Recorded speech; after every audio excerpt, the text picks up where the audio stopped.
evening. Welcome to DeWitt 3D Live on this amazing Sunday night. Hello, I see there's a few people here already. We have Andrew Massey. Says it would be nice to catch another Canadian stream. Awesome. Ryan Thorpe is here. Cautious why this Turtle Box giveaway is Canada only, but the others are worldwide except Russia because that's the instructions I was given by LDO. Radioactive Scale RC, Frank Arcos, because he's supporting Canada. That's true too. I'm pretty sure it was his decision. It was not my decision.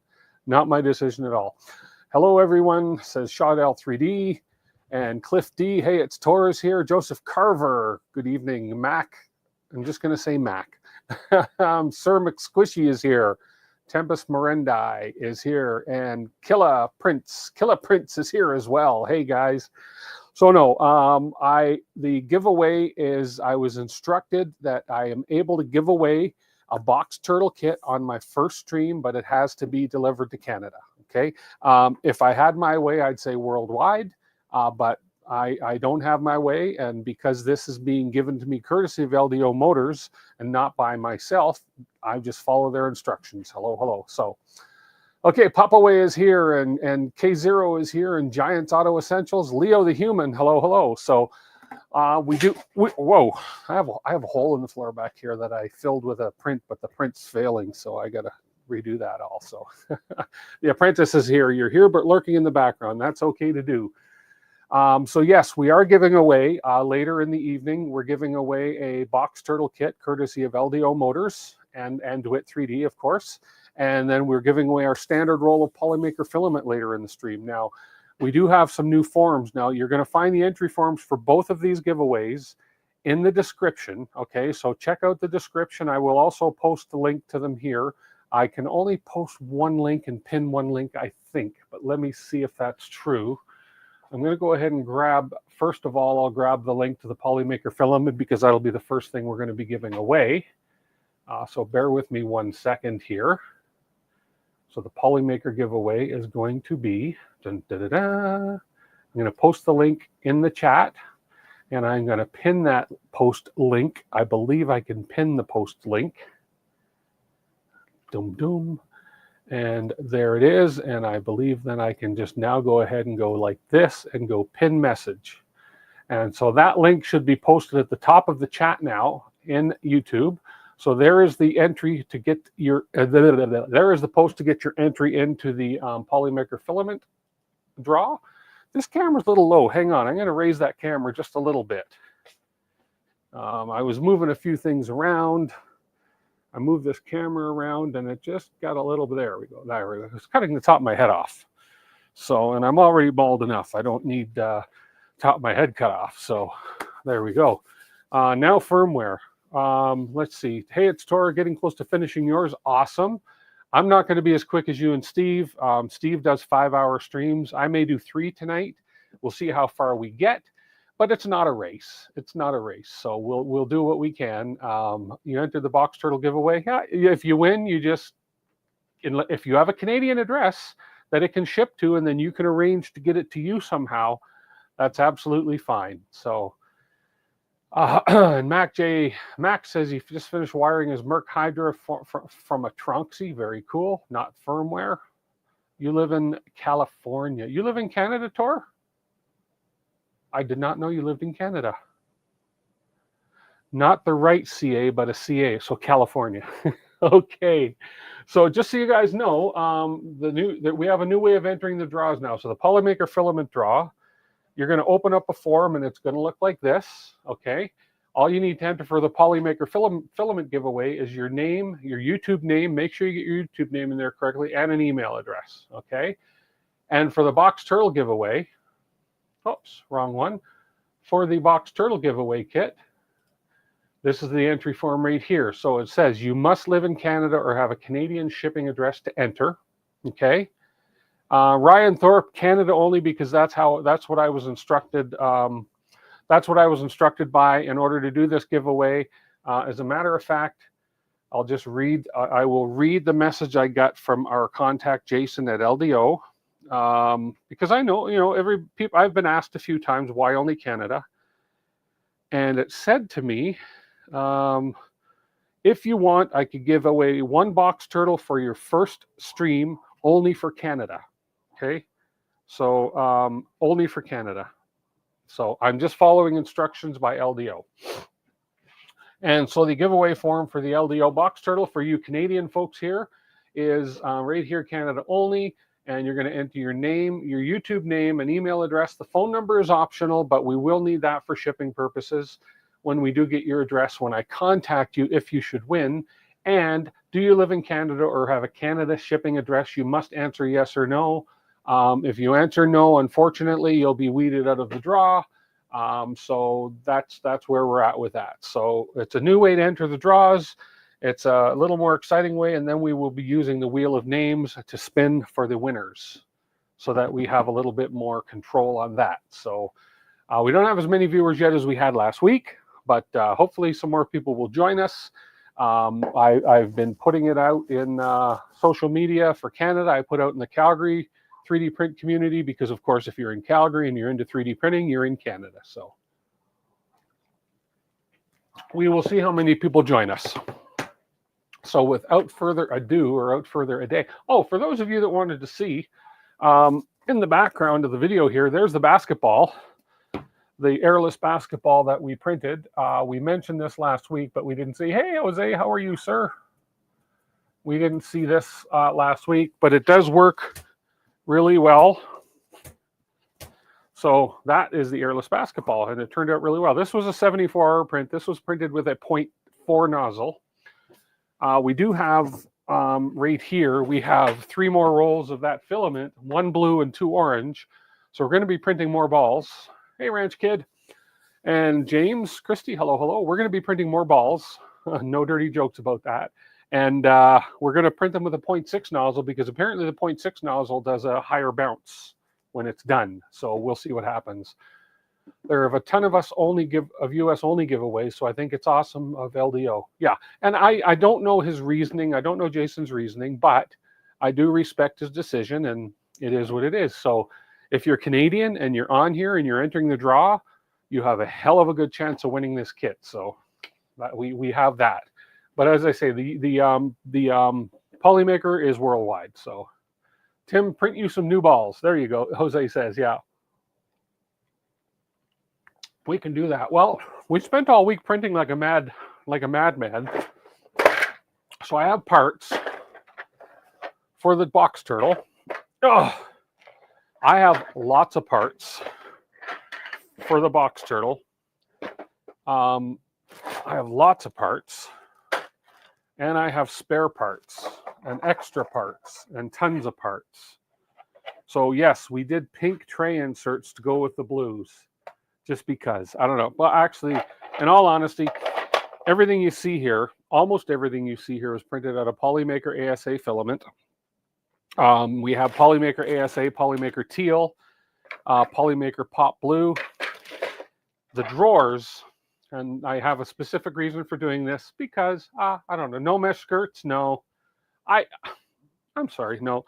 But I did these ones out of bamboo magenta filament because I kind of like this color. And then we did the inlays on these. Now, these inlays are pressure fit, and these things turned out beautiful on these ones, on these drawers, on these trays.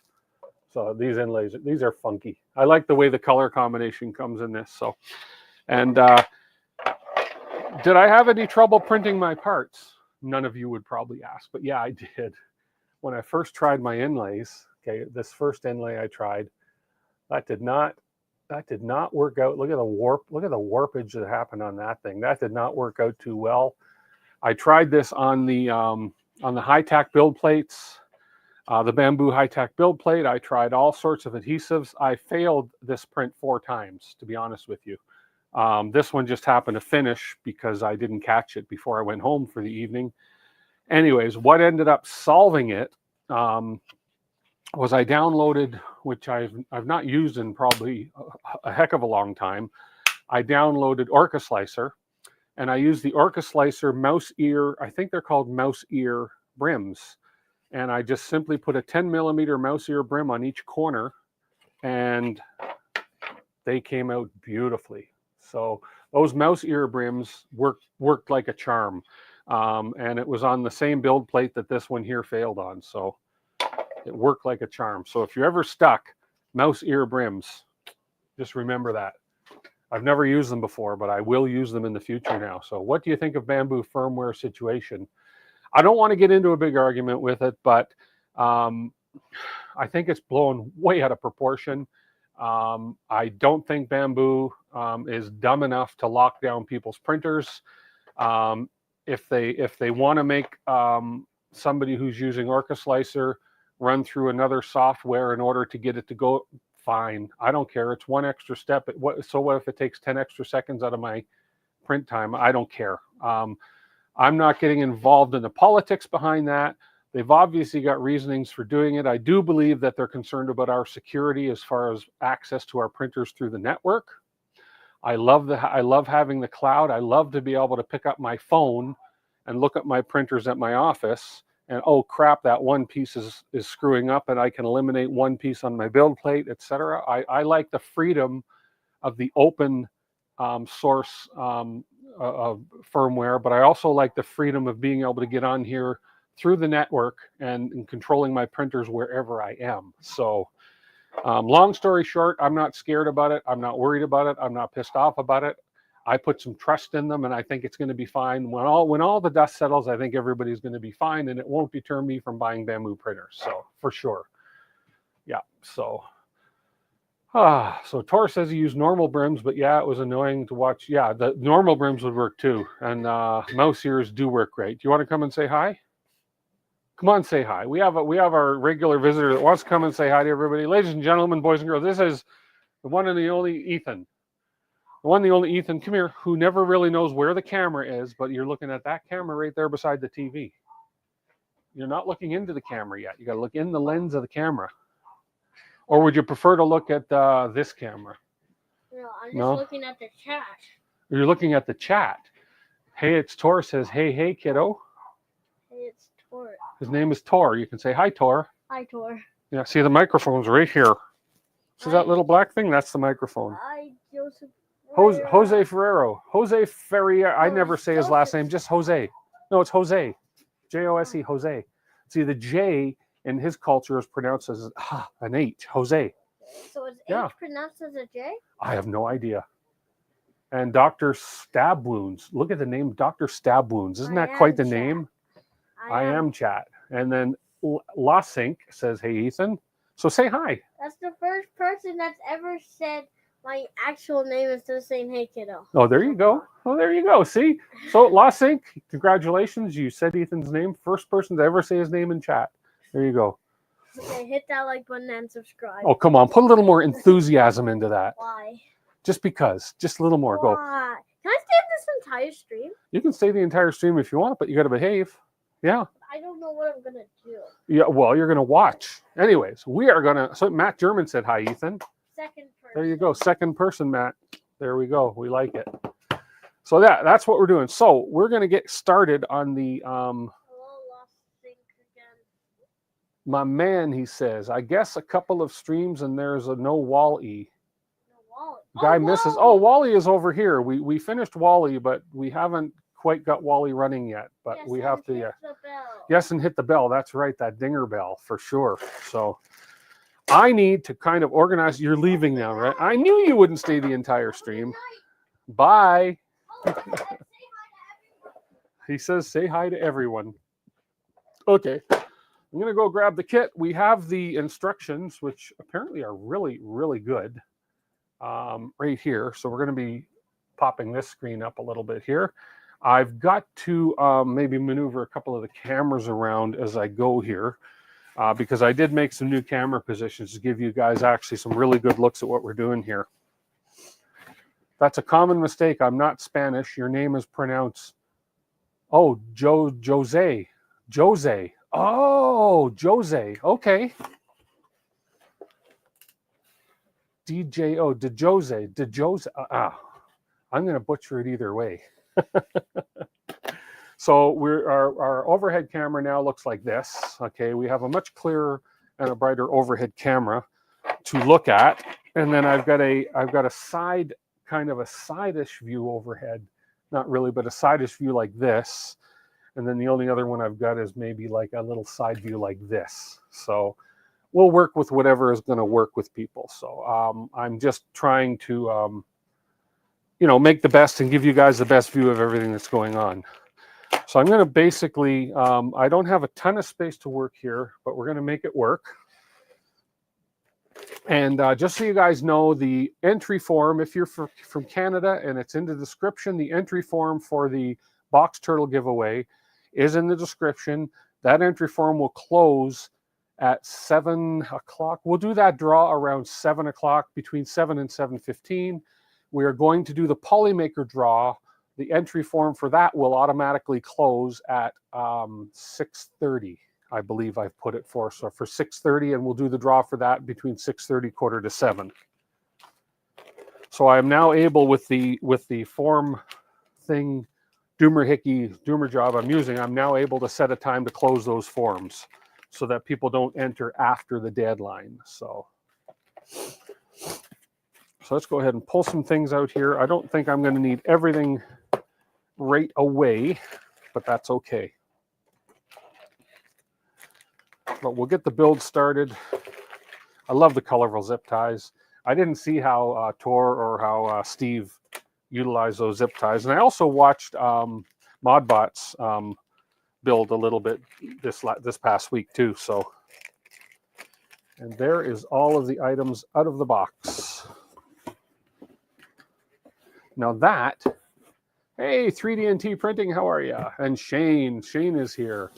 That is a nice box. Now, am I the only one that looks at a box like this and goes, this is too good to recycle or throw away? I'm keeping this because I'll be able to use this box for something down the road. I'm not the only one that does that, am I? Probably not. Okay, so let's go on. I am going to do a little camera play here for one moment. I'm going to put this this screen on here, and you're just going to have to bear with me for 1 second while I add I do a little bit of manipulation here. I'm going to remove that camera. I should have done this before the stream, but I was working on my actual camera positions to give you guys the best possible viewing angle.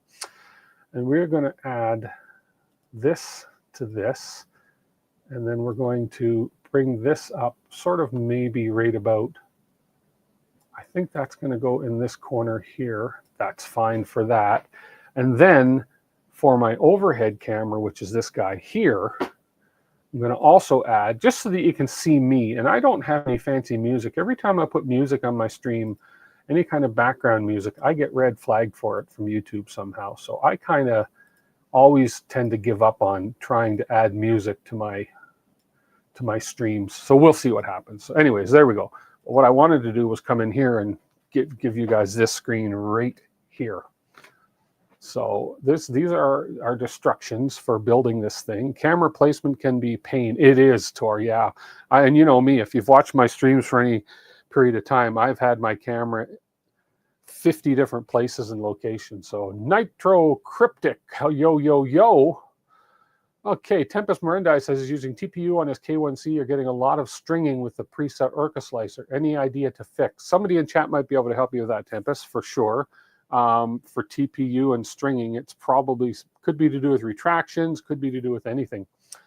Use YouTube Music for creators in studio and pick free under licenses. I could do that, but you still have to give some credit or something in that too, don't you? But I'll figure that out. But thank you, 3D&T. I appreciate that. And 3D&T, we still have to do a collaboration. I remember we were talking about that before the holidays. So hit me up this year sometime. So there we go. You're not a fan of background music on streams where people talk. True. You know, it can get annoying. It can get overbearing sometimes if people tend to talk over it. So, okay, I have a sweater on here tonight because we are minus 25 degrees Celsius outside today, and it's chilly down here. So we're in the midst of a cold spell. So calibration fidget, we don't need to worry about that. We are going to start with the Box Turtle manual. and we are going to do we've gone through the introduction where we've done all the printing, and this tells us how to do the printing. I love the fact that you can pick your colors up here to preview what your job's going to look like. And then the worst part, so apparently with these Bowden couplers, we have to take the plastic ring off of them and discard them. I've been watching this on other people's streams as well. Okay, in Winnipeg, you're minus 16. Yeah, we're colder than you. So speaking of Winnipeg, Mac, have you entered the draw? Have you entered the draw? Minus 20 in Canuck Labs. There we go. ECAS were a pain for you as well. Were they really? Let me find those. Oh, that's these ones right here. Oh, so we got to pop the black part off of these. I don't know if I have to do that right now, but yeah, I think I will, because I think these things are being done. They're being done. And I assume we're going to pop the black part off all of these. So I think that's a perfect time for me to look at this camera right here. Oh, this one? That's this one. Yeah, because with this one, this is cool. I can actually come here and I can actually zoom in with this thing just like so. So I believe it's these parts, and we want to take the black off of all of them now. And that's just so that's not hard to get off. Oh, you said they were a pain for putting them in. I'm ready for that right here. I got my bench vise ready. Aha. Just the rubber. Celsius is a drink, not a temperature. Okay, Brent. Okay. Inserting them into parts was a pain. Yeah. Taking the rubber off is easy. Actually, what I'll do is I'll just pop the rubbers off. I'll just pop the rubbers off of these really quick and put them back in the bag. That way we have them all ready. Again, these are the kind of things that we could have done in advance because it's not really exciting. And it says to discard these little rubber pieces, but I'm keeping them. I'm not going to say I'm a hoarder, but I like keeping, because you never know when these things could come in handy for something. So I'm hoping I don't have as much trouble inserting stuff as you guys have that I've seen so far. And I got to be careful with the vise as well. Because you don't want to crack or break any parts by vicing it too quick. Hey, Jerry, hello. Thank you for being here, Jerry. Unfortunately, Jerry, the Americans cannot enter the draw for the Box Turtle Kit, but any Canadians on board, go to the description in the video and go ahead and enter the draw for the Box Turtle Kit courtesy of LDO Motors. And also anybody in the stream right now for the LDO Filament giveaway. There is also a link in the description, and it's pinned at the top of the chat. We are now doing the LDO giveaway with a little different kind of entry. You're doing an entry form, and we're doing the wheel of names for the LDO giveaway. So I'm going to take these. Oops, missed one here. And I'm just going to hang on to all of these little black things, because you just never know when you need. They'd be good for, who knows? Is that how hoarding starts? You go, I might be able to use these things someday, and then I guarantee you a year from now I'll be cleaning out and I'll end up throwing them out. But you know what? Until then we're going to keep them. We're going to keep them. Okay, so let's just put these over in a little tray here. There we go. Okay, so we got through the first part, and let's hit the next button here. Okay, assembly cues, fair enough. We read that. Final action being taken, red. Blue, loose assembly that will be revisited later. And green is an adjustment that is up to the end user's discretion. Good to know. Okay, we've gone through the STL generator. We are on GitHub. I haven't joined the Discord yet, but I will. And so we're going to go to the next section. And that says, oh, we get to put some heat insets in, don't we? You know, the week after you throw them away, you'll find a need for them. David, that is so true. That is so true. Guarantee. Yeah. Brent, that's okay. If the sign-up sheet allows multiple entries, it's up to you guys. You can only want you to enter once. There's a way I can dismiss multiple entries or prevent them, but I don't remember how. But that's okay, because the wheel of names itself is not going to allow multiple entries. So I have a way that I can prevent multiple entries, but if anybody out there feels the need to cheat, it's on your own conscience. So just enter once, and for future draws, I will be making sure that multiple entries are not allowed, but I can prevent the multiple entries. In other words, you can't use the same YouTube name twice, but if you have 2 different accounts, I can't stop you from entering that no matter what, because multiple entries just look for duplicate email addresses. So yeah, but anyways, we'll see what happens. But you do have to be present on the stream to win both the filament and the box turtle kit. So there is a little, on the spinning wheel that I do, there is a thing that tells me I can eliminate multiple entries, multiple names, or duplicates. So yeah. Yeah, I'm not using Google Docs though, Jerry. I'm using a different platform for this one. So for those of you that have joined us late or early or quick, or just joining us, the giveaway for the Polymaker looks like this, okay? And the giveaway for the box turtle form looks like this, okay? So you're gonna wanna fill this out. And again, the box turtle is for Canadian entries only. And that's it. Now, where was I on this? I was on this part right here. So we're going to go grab our heat inset tool. I've got a couple of heat inset tools, but I'll just grab the one here that I used last time, which is right here. Oh, okie doke. Whoa, keep tripping over everything in here. So we'll grab this heat inset tool. We'll plug it in. Plug it in, plug it, and I'm sure one of these bags contains the heat insets.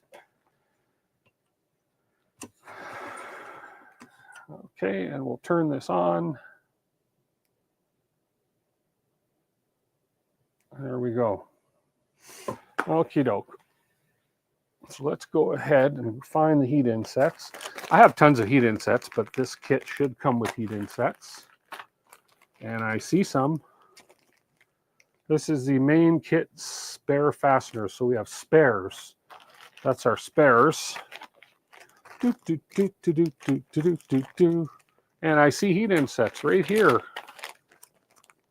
in the machine. Yeah, I see them. David Wilson, hello, hello. Canuck, you're chilling at 78 subs. Oh, yeah, there's a lot of heat insets in here. Here we go. Now, I know that there's different times we're going to use heat insets. I may just, I like to do heat insets all at the same time while we're doing them. So, okay, so I'm going to have to find that one piece. I kind of tried to organize my prints here in some sort of a reasonable fashion. And I know I didn't use the files, didn't print the sides that Tor wanted me to print, but it was a matter of time. 72 and sunny in Vegas. Jerry, stop it. No, it's okay. I'm going to use one of these trays as a tray. How funny is that? So let's see if the overhead's going to be a good little choice right now for this. Yeah, we can do this like this. There we go. Just posted a video showing your co-print running on a rat rig. Very cool. So we'll put some of them. I'm jealous of your setup there, Dave. Okay, actually, let's go ahead and maybe do this one. And I'll just zoom this out a little bit. There we go. That's a better view. Oh, but I want to also, bear with me one second here, folks. And I'm going to keep this exact same setup for the next stream, next stream, so I don't have to fiddle around with the cameras or everything here too. So we're going to add this. We're going to add that. We're going to go okay, and I'm going to put this up just sort of like this. There we go. That's better. Okay. Sun in Ontario in the last 2 days, so you're happy. 72 would be great. Okay. Heat insets are fun.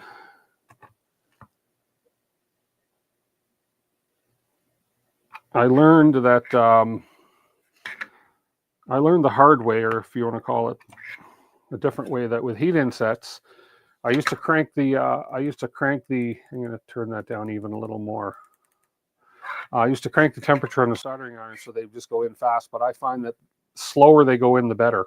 They don't melt nearly as much around. So, okay, so there's the one piece, and let's go back to the instructions. So we got that one in there. Are you going to let me put more heat insets in? Okay, so make note of the multiple orientations of the extruder assemblies can be installed underside using the trays. If you're using no hardware trays, you'll have enough heat inserts to populate all 4 mounting holes on each tray. For simplicity, the manual will cover installing the extruders parallel to the trays moving forward. So we're going to install heat insets into the back of the trays. I will just install all of them. Well, it's saying just to do the 3. Let's just see. This is the last step of the section will require installing the heat insets. Be sure to turn off your soldering iron. Yes. If using no hardware trays, skip to page 5 after installing the heats on the underside of your trays. So we're going to be using, okay, let's go back to this part. Okay, so we'll grab our trays. I just used one of the trays to put my heat insets in, but I'll just swap that out. 270, I'm at 240 right now, and it seems to be working really well. So they want a heat inset in there. So I'm not putting heat insets in all of the, they want one heat inset over here. And they want one heat inset in here. So I guess it's just the 3 that we got to use, is it? There's 2 more here, but I guess they don't need to get used. Oops, gotta raise this up a little bit. There we go. Why do they put the dang log out bottom beside the switch account? Log out button beside the switch account. I don't know. Here, let's do this.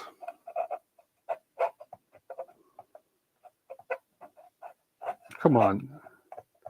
My hands are cold, so I'm lining things up can be a little challenging.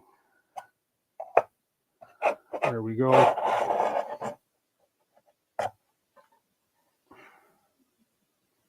And there we go.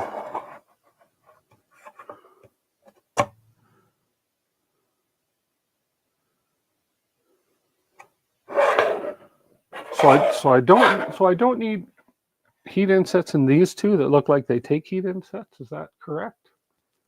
Let's see. So what I'm looking at. Oh, I was supposed to put it in the middle one. Ah, okay. Well, I have lots of spare heat insets. I put it in the wrong one. It's supposed to be in the middle one anyways. So we'll put one in there as well. Okay. So we have one spare one in here because I put it in I put this one in the wrong hole. It should have been in the middle hole. And then we have these 2 holes here. That's fine. Okay. So that's one. So let's go ahead with this one. This time we'll make sure we put it in the right hole. 53 people in chat. Awesome. Appreciate everybody being here. Don't forget, go ahead and look in under the description of the video. If you're in Canada, go ahead and enter for your chance to win that LDO Box Turtle Kit. And everybody in chat, go ahead and look in the description as well, or look at the top of the chat and go ahead and enter for your chance to win some Polymaker Filament. Oh, that's hot. Don't put your fingers on top of the heat insets after you press them in right away because they are hot.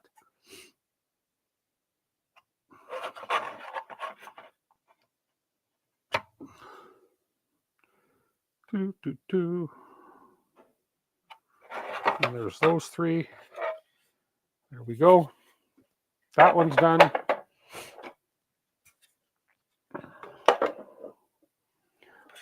You would love this kit for when you build a 2.4. So Canuck Labs, you are in Canada. Enter the draw.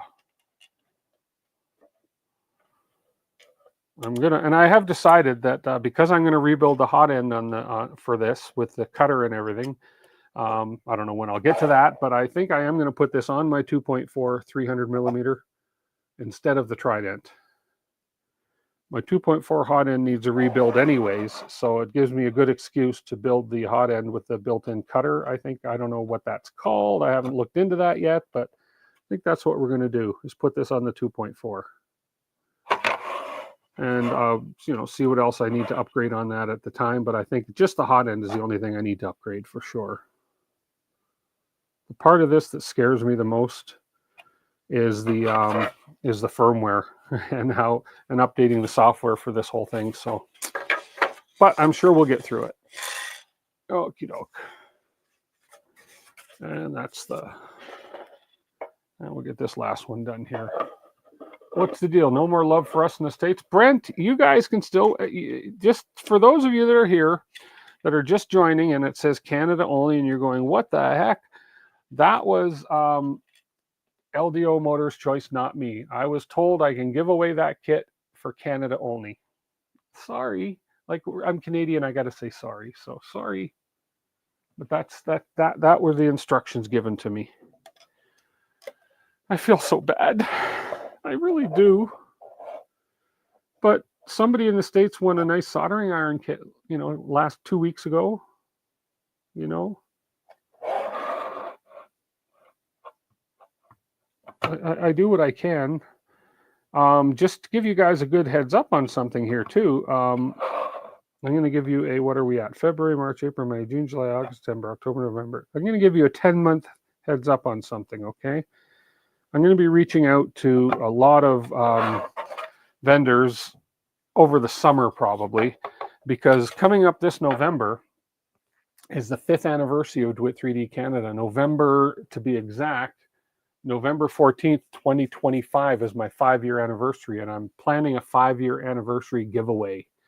And I'm hoping to make it a massive giveaway. I'm going to be contacting everybody and their brother under the sun to sponsor some prizes. So 10 months from now, be there. Be there. Okay. We got those in.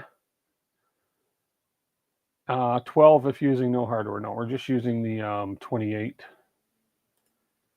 And secure bars to trays using M38 SH. Did I have a sneaking suspicion. Oh God, I hope I'm wrong. I have a sneaking suspicion I forgot to print those parts. Let me have a look. I don't know how long those prints would take.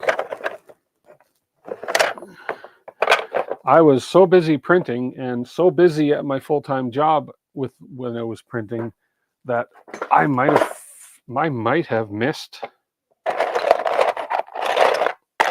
printing those parts. They're not here.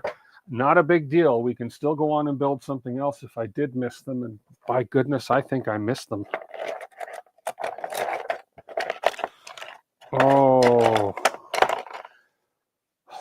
you can skip to making the extruders. That's what I'm probably going to have to do. That's embarrassing. I'm so embarrassed. I missed printing those parts.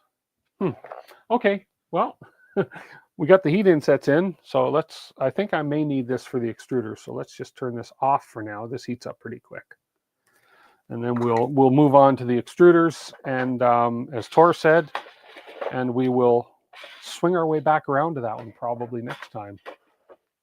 They are small, they print fast. Yeah, I bet they do. They probably do. But let's just get the parts for the extruders out, and maybe what I'll do, because I'm going to stream a little longer than normal tonight, maybe what I'll do is I will queue up the those prints and print them.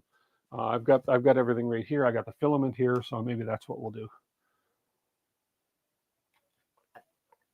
Timor 714, if you promise to move to Canada in the future, can you win? If you have a Canadian address, you can win. If you know somebody in Canada, not me, that would be a conflict of interest. If you know somebody in Canada and they will ship it to you, you can win. So Canadian shipping address is all you need. Display. Okay, so we're going to skip by that part. So obviously I could do these parts, and we could go on to this switch here. And what else is after that? This here. Oh yeah, we can go on and do a few things here. Okay. So we're going to install the D2HW, the D2HW switch. So we need that part, which is the filament, the hub. So let's go ahead and grab that hub piece out. I know I printed that. I just got to find it. I printed lots of spares. I did. I printed both LED corners and non-LED corners. So that hub is in one of these two bins right here. So let's go ahead. The hub is in one of these. Hey, Ladybug. Hello, hello. I do have a Discord. Doesn't get used very much, but I do have a Discord. The problem with me and that is I don't have a lot of time to spend on my Discord. Having a full-time job, being a business owner. I'm not panicking here because I know I printed the hub. It's just buried in one of these boxes. It better be. Oh, the hub was an accent part, wasn't it? Or was it? Let's see. There it is. It was an accent part. Aha. Ladybug, we do. Absolutely. And 3D&T. There's the hub right. Oh, where's that camera? Right here. Oh, here, let me switch to this one. These pieces turned out really nice that I printed. This is Polymaker ASA Teal. These prints turned out beautiful. So, okay, there's the hub. Hub-a-dub-dub. Helps if I'm looking through the right color parts when I'm trying to find a part. Be sure to keep an eye on the tags on the motors and switches. They are all labeled for what they are for. Sounds good. Okay, thank you. I love having you on and anybody else on that's built this because you guys are going to help me avoid the mistakes that you ran into or the little hiccups you ran into. Okay, so these are the ones I'm looking for here.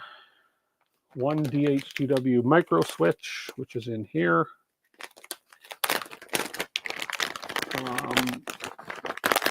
So let's see, and if I'm not mistaken, I was told that was the one with the blue button. This guy right here with a little blue button. And the tab on this says load A, load 4. And let's see, this one here, load 2. And there's one here that says load 3. So I am assuming there's one here that says load 1. Right here. And this says, no, this is hub. So that's the one I want right there. And then there's going to be one right here that says load 1. So those are for after. So I want the one that says hub. Hub, hub, hub, hub. So we're going to put them in a tray right here for now. Out of the way. Is this the one that said hub? It is. Okay, so we're just going to move the rest of these wires into the tray over here. There we go. So we have this one here. I need an M3x10 socket head cap screw. So my screws are, this is the Filametrix. I believe this is the, I don't know what the Filametrix is for, but we'll worry about that after. And I have one with hardware. These are all my screws. Screws are all here. Okay, let's move this a little bit off to the side here.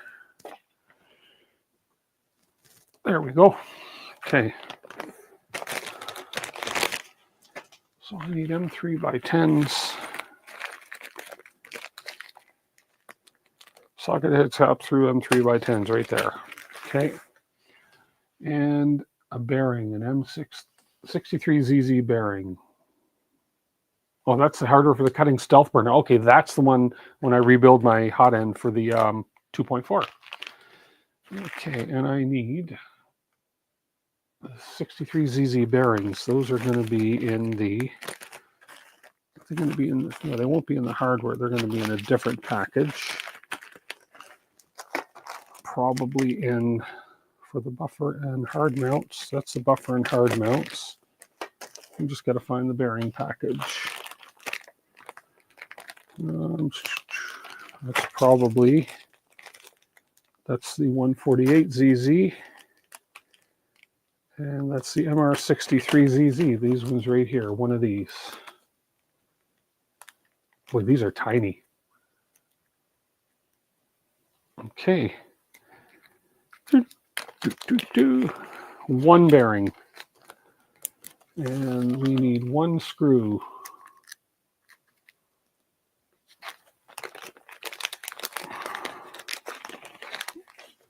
And let me just grab my tool here. Okay. So it looks like we got to be careful not to over tighten the screw. Insert the bearing and follow with a D2HW microswitch to show and secure with an M310 set screw. M3 by 10 socket head screw. So we're inserting the bearing. I love that you can rotate these. I love the fact that you can go ahead and maneuver this any way. You can zoom in on it and then go ahead and maneuver it so you can see exactly how everything goes in. That is awesome. That is great. So the bearing goes into the middle here. So let's see. I think I'm going to use some tweezers to help me with that. The guide is beautiful. That's one of the nicest guides I've ever seen for anything. Okay, so the bearing is in there. There we go. And then we're going to insert the switch this way, like so, and secure with an M310, which I'm assuming tightens into the plastic. What do you like better, this camera there, or do you kind of like this view right here? It doesn't matter, I guess. It's both. You're getting basically the same thing. That would help if I use the right size hex key. There we go. So we're not going to over tighten this because we're going into plastic, and this is just, there we go. Okay, that's that one. Okay. Depends on the part. Yeah, okay. That makes sense. Depends on the part we're showing. At least I have both views available now, so I like this setup. Okay.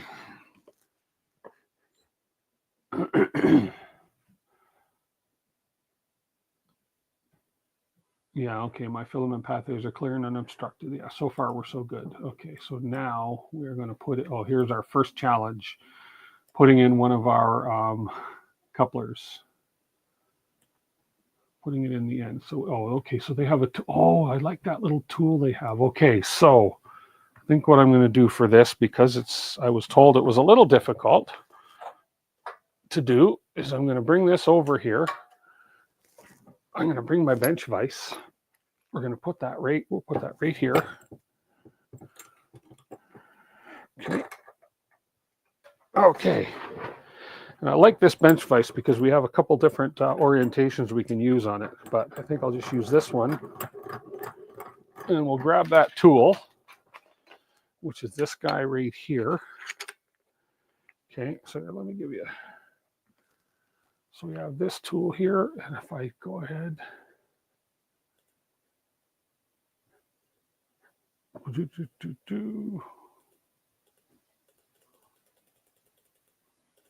there we go. Okay, and then we're going to take one of these couplers. I need to upgrade. I want to get some better cameras too. These aren't bad, but I've seen better. Okay, let me take our coupler. We put our coupler in the top here, and then we got to press that in. So I am going to use this, and I'm also going to use, let's see, what else? I'll just use anything with a solid surface that I can put in between that.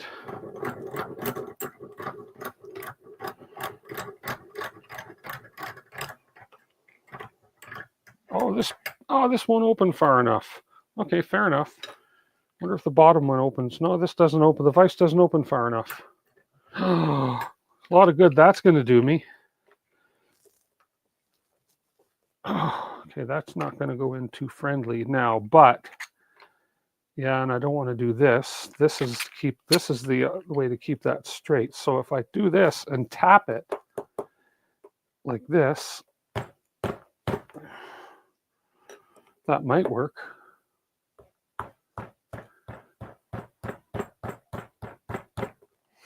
Yeah, it would go without the tool, but it's not necessarily going to go in straight. I wonder. Let's just see. Let's just see.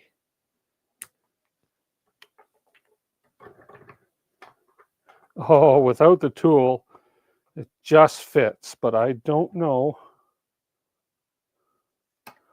Let's just see.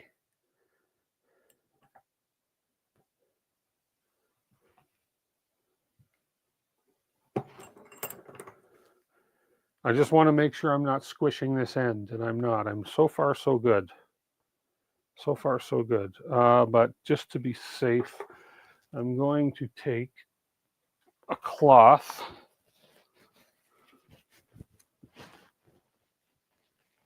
So what filament are the parts made of for the box turtle kit? I printed everything except the trays.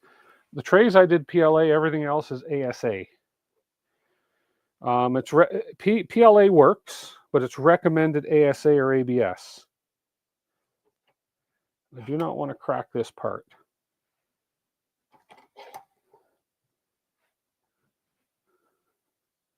There we go. Okay, that worked out well. So that worked out well right there. So you can see that that is all the way in. You can kind of see that that's all the way in. So the vise works really well. That vise works really well. Okay. Okay. And no, that's not blood on my cloth. I'll never tell. Okay, let's see what we're doing next. So we've got that one in. Now we got to put all 5 of these in. Okay, and that's using the other helper tool. So let's go ahead and see what we need to do here. So that's using this one to go in the end with this one, like so. Oh, I see in every... Oh, okay, that is smart. Now, hopefully, I wonder if this will fit on the angles, and it won't. So we need 1, 2, 3, 4 more. Hey, MEG, 4 more. Okay, let's just see what we got going here. Okay, 1. Okay, these are going to be... I don't want to do this in the vise with this because I have a... Well, I don't know if I want to do this. No, it won't fit. Won't fit anyways. Ah, I needed a bigger vise. Okay, so much for the vise being helpful for this. Yeah. Okay.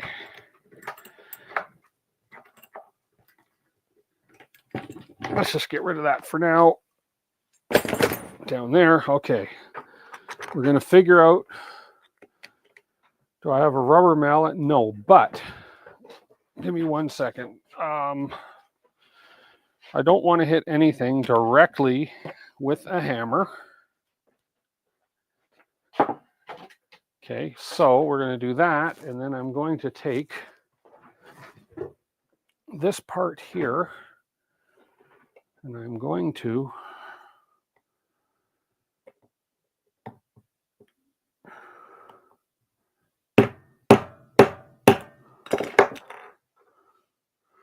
that seems to work okay. Seems to work okay, as long as I have something in between it.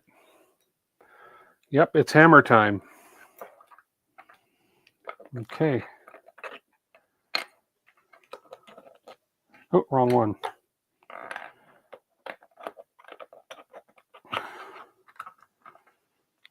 Let's rinse and repeat.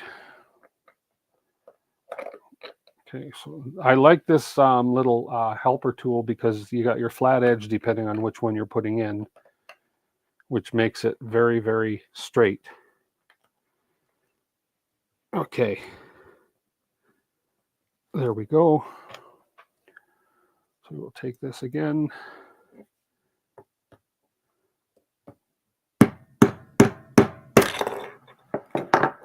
Nothing broke. Okay, that's not quite in. It's just hard to hold this.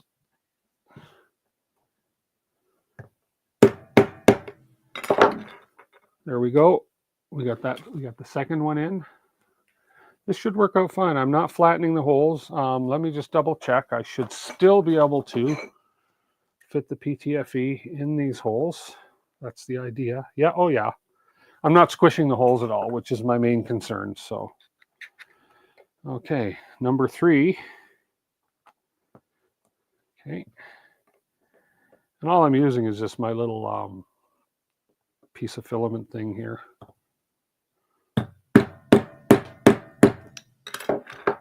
And not quite.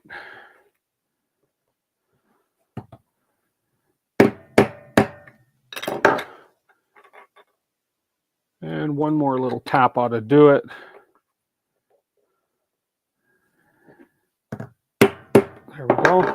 Okay, and one more. Uno más. Uno más. One more.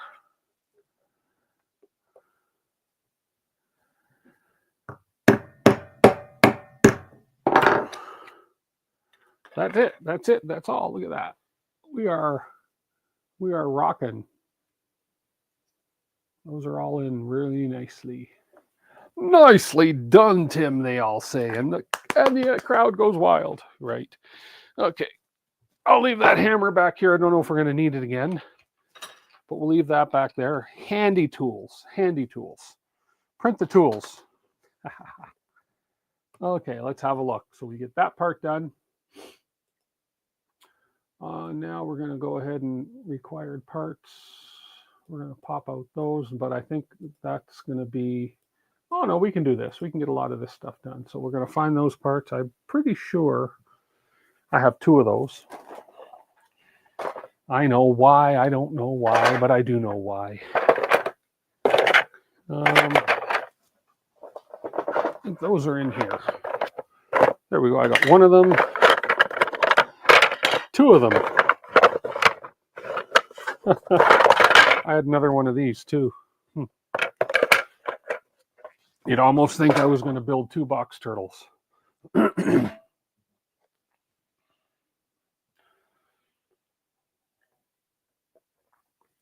Smoother than your install. When is the giveaway? Because you have to hop off, so you want to know when to come back. Canuck Labs, the Polymaker giveaway is between 6:30 and 6:45, and the giveaway for the box turtle kit is between 7 and 7:15ish, something in around there. So make sure you're back. No problem at all. But you do want to be here. Okay, so we got to pop out the supports from these suckers. Obviously not that little side one. So let's go ahead and do this. So there's a support material here and here and here. So those should just be a matter of grabbing my little angled needle nose pliers and hopefully just gripping there. This little part right here. Actually, better yet, just popping that out like that. There we go, just like that. And this one should just push through. Like so. Now, I don't know if I have to pop that little corner part right there out or not. It doesn't show, or does it? Let's see. It does not show, it doesn't even show that little corner part in the, oh yeah, it does. But it doesn't say to pop that out yet, so we don't do that yet. And we left a little bit behind right here. There we go. So now we need our fan. So there's our spare part. I think I'll put my spare parts just off to the side.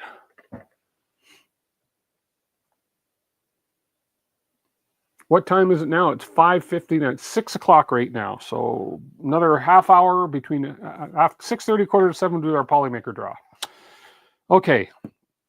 Find our little fan, which is right here. Oops, that's the next step. Don't cheat yourself, Tim. So what we're going to do is we're going to do this part right here now. We're going to install that fan installation. I noticed that my picture's right in the way there, so let's go ahead and move that so you guys can see those instructions as well. There we go. There we are. Okay, so we're going to do that. We'll open this bag. 3010 fan, 3010 fan. And we need 4 M3x16s. M3x10s. M316s right here. Button heads.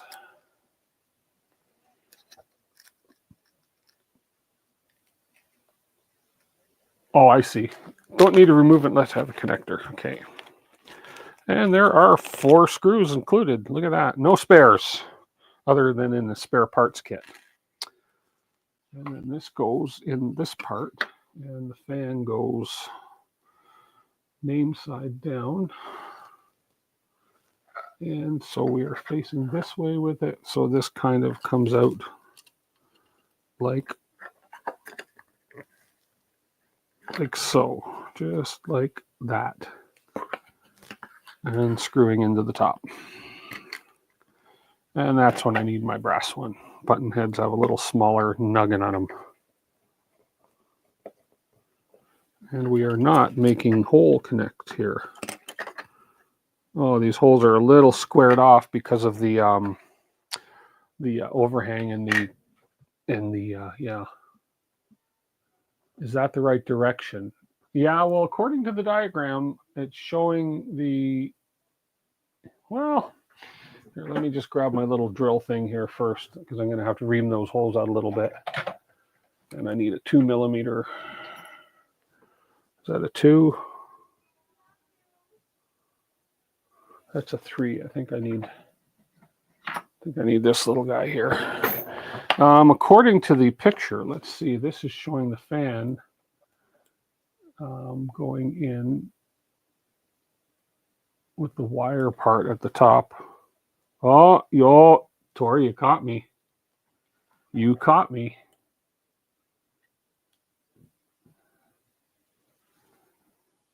You certainly did catch me. I had that going the wrong way. Look at that. See, that's why you're here. Which one do I need to drill these little holes out? Yeah, this one here. So let me just.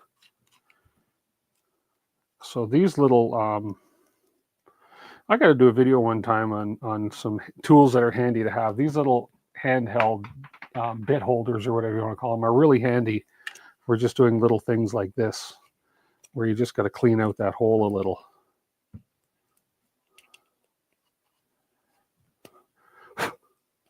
Because these holes squared off a little bit. There's one little flat side to them from the filament when it printed the interface layer between the support and the part. There we go. That should do it. Okay. So thanks to Tor, I'm going to put the fan in the right way. There we go.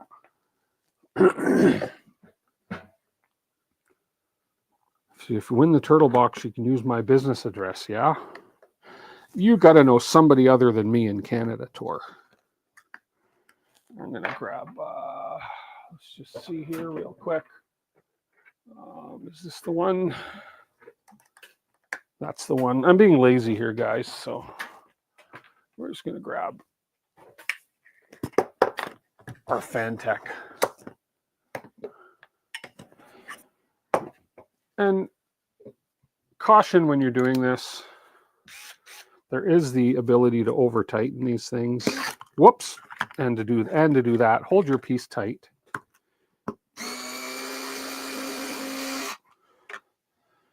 This saves a little grunt work.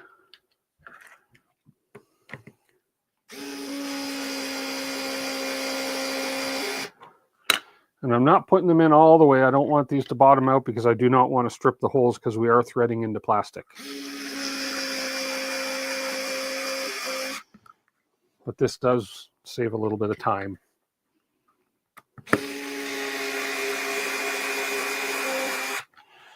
Then we just snug up by hand.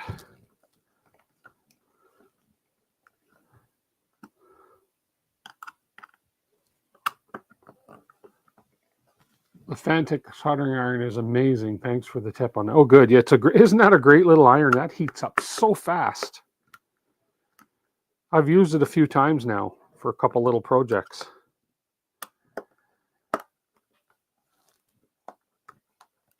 And I think that is in there good. There we go. Okay, that part's done.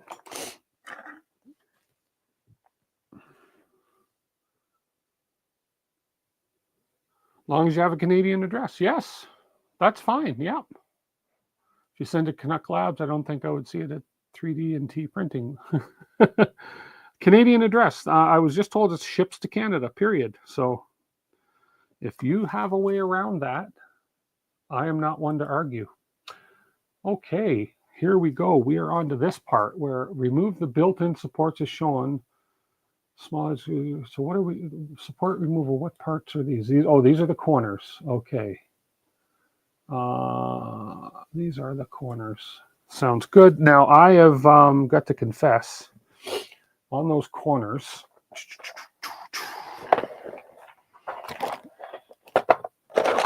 I've got.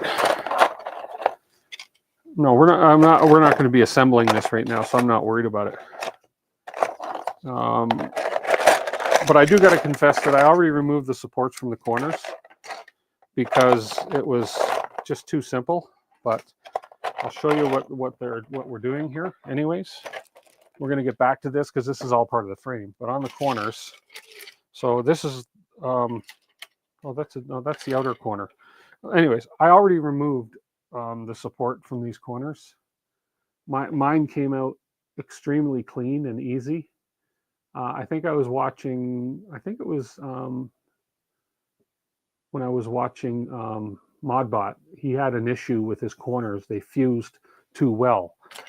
And then there's the outer corners, which are the ones for the LEDs, and these supports just basically melt out. Like they just melt out of there, no problem. So, yeah, Modbot. Yeah, it was yeah, he was having trouble with them with his. I remember watching that.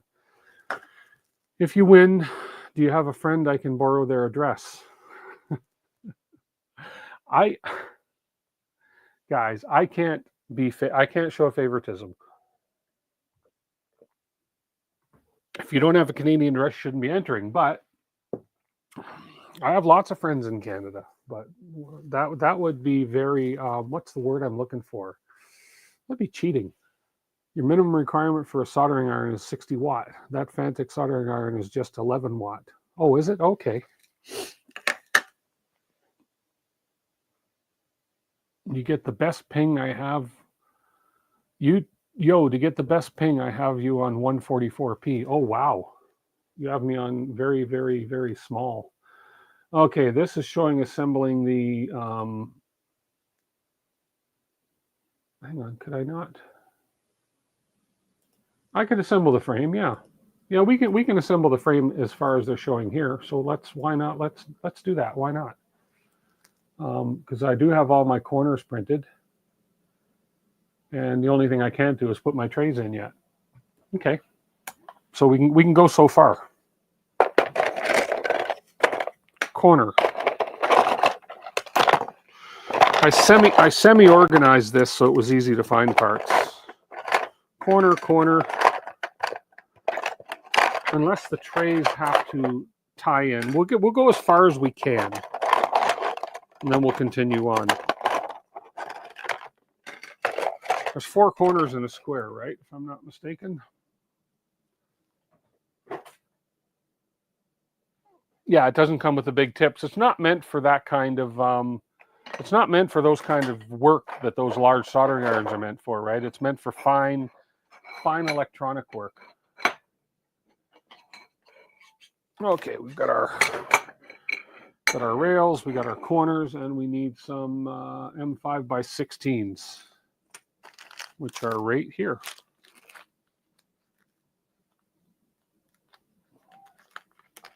Yeah, exactly. But that iron goes pretty hot though.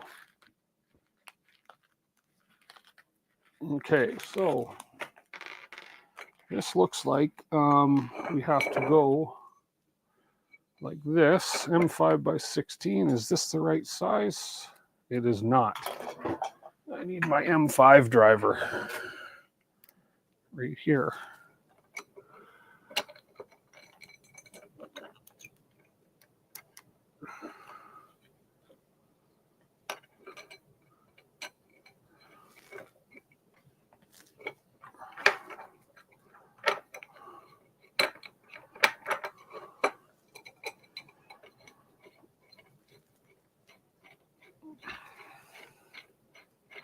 I see where the LEDs go in. Look at that.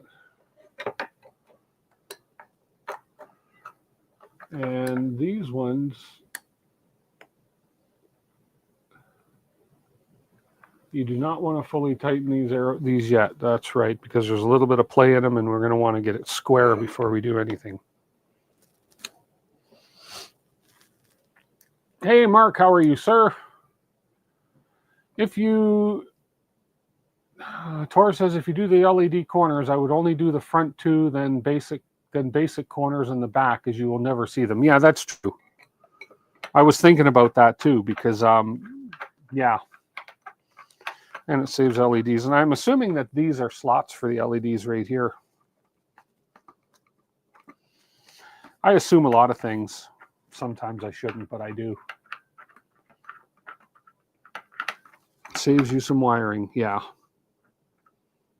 Okay, so we have these two in. Okay. Now we're going to do. We're going to slide in those two pieces. Okay. So we're going to slide in. Where did I put it? When I finished it, that's the only question I have. I put it right. Is this the one? No. No. Where did I put it? Where did I put the piece I finished? There it is. We want this one and the other one that I just finished, which I put. I swear, people, I tell you, right here with a fan. So we want to slide this one in. Here, let's do the overhead. So we're going to slide this piece in like so. Like that. Make sure our wires are not caught in there.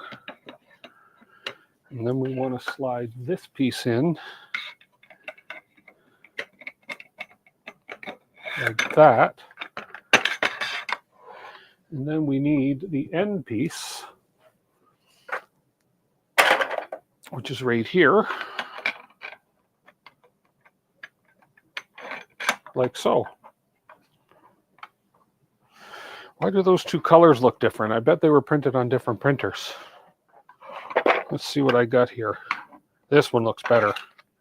This one looks more like it. There we go. That's better.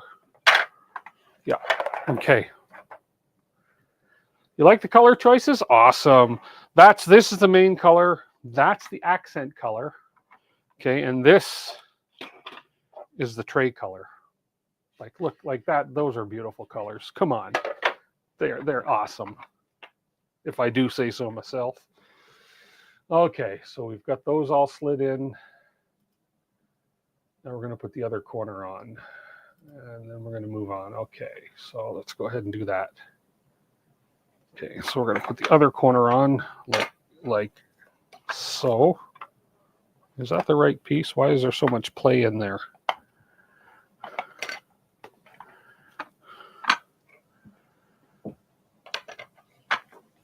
Too much play right there. There's a little bit of play right here.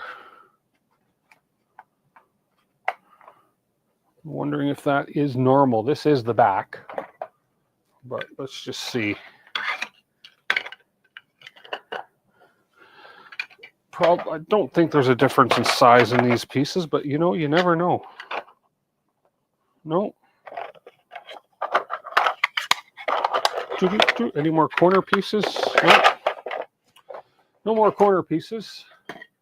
Oh my goodness, hang on. We have Creative Bear 3D, $13.99. Anyone know the best place to order the box turtle in Canada? I usually order from Sparta, but I didn't see a listing. I would have said Sparta 3D. If they don't have them, I'm not sure, but I'll try and find out for you. But if any other Canadians out there have seen them, let Creative Bear know. And thank you so much, Creative Bear. I appreciate that. You know what you get for that? Super chat. Thank you so much. Yours had some play? Yeah, okay. Yeah, and again, that's what I thought. So when I was told this giveaway was for Canada only, I assume that the reason is that they're going to ship it from Canada, and the only company I would have thought that he would ship it from is Sparta 3D. But give Sparta 3D a call, Creative Bear, and give Sparta a call. They may be getting them in. It just may be delayed getting them in. But that's the only one that I could think of would be Sparta, because they have shipped stuff.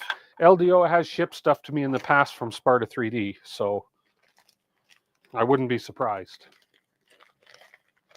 To print a shim or something, yeah. We'll see. And this is the back. I'm not overly worried about it. It's the back. If I kind of center it, it's not so bad. But yeah, I'm not going to be able to assemble this full thing anyways. So, oh, Ladybug, $2. Thank you so much. I appreciate that, Ladybug. I appreciate that very much. And you guys just want to see a lot of this soon. Super chat. Thank you so much. Oh, and I forgot, before I forget. Oh, I don't know if you're on stream. I don't recall if you've commented yet, but last week, I apologize. James L did a $5 super chat, and I forgot to shout it out. I didn't see it till the end, but James L, thank you for the $5 super chat from last week. And I sincerely apologize for not catching that sooner. So, my bad. So yeah, thank you, James. You are there, yeah. Again, I missed that last week. Thank you very much.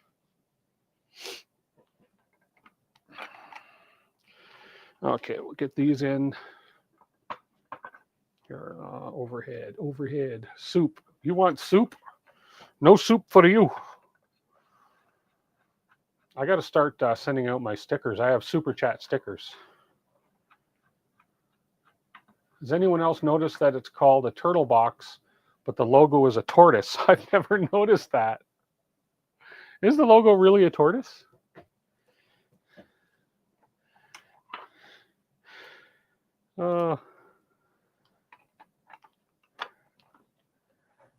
Maybe they couldn't get a turtle to cooperate for it. Oh, if you're going to stand this up, make sure that you are actually in the hole.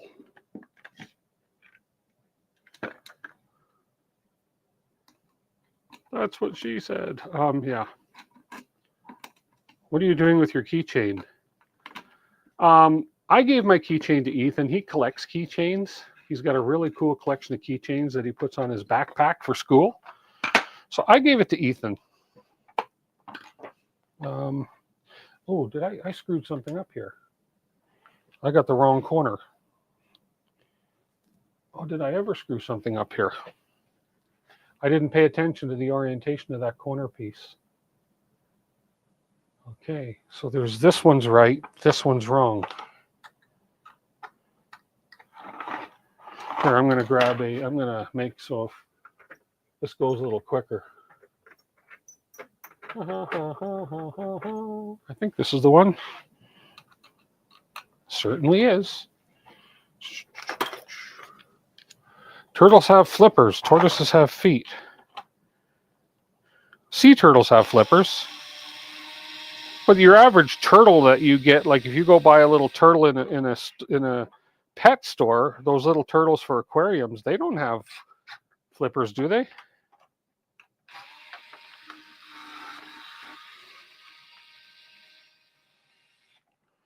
Okay, yeah, so be sure to orient your corners correctly.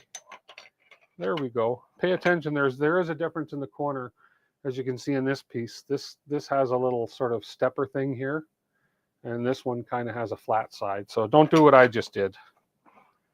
Do not do what I just did. So we got to come off the edge here a little bit.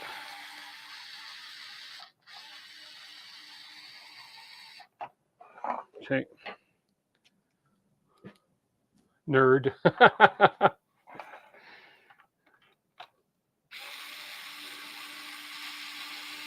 Self-proclaimed nerds. Okay, and we don't want to tighten these up too tight. These are parts that are meant to remain loose, so there's that part. And then it looks like the next portion is now red was, I forget what the red meant, but anyways, I'm sure they're going to tell me. But now we're going to be screwing the hub in using an M3x10. Slot the hub into the skirt, secure with an M3x10 socket head cap screw. And this looks like it just goes. Oh, I love that I can zoom in and do all this stuff. Oh, I see. Okay. So we're going to turn this around this way. So the fan is facing the bottom, and the hub comes in here. Whoops, and it gets slotted. The wire is going to go through. The wire is coming out the front, correct? No, the wire is staying in the back. Just like this, right here. Just like so.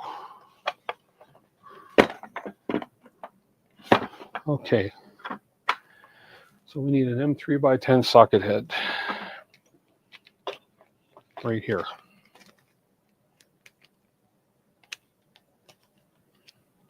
Elephant feet. Okay.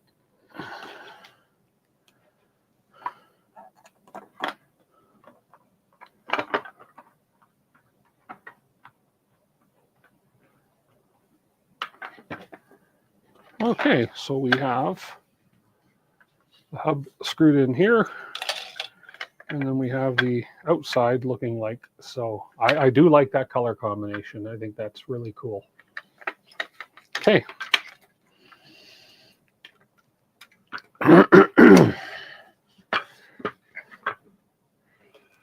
Next, we're going to build the other parts. So the front extrusion, like so and like so. Okay, so this one here, I just got to get the orientation correct again with that little bump going up top. Okay, so we need 2 more extrusions, 2 more corners, bump going up top, and the bump going up top like so. Okay, here we go. So we need 4 of these out.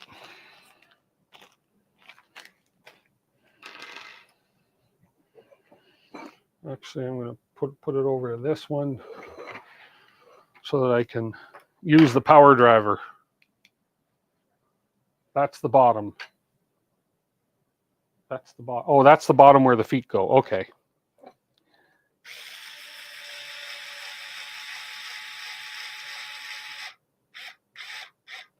Okay. Okay. It's an alignment nub for the feet. Okay, cool.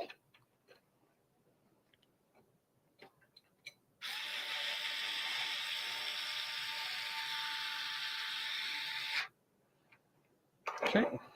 So we're going to make sure that this is up top here, and the bottom, bottom, bottom, bottom, bottom, bottom. There we go. Okay. Some turtles have webbed feet, Mark says. True.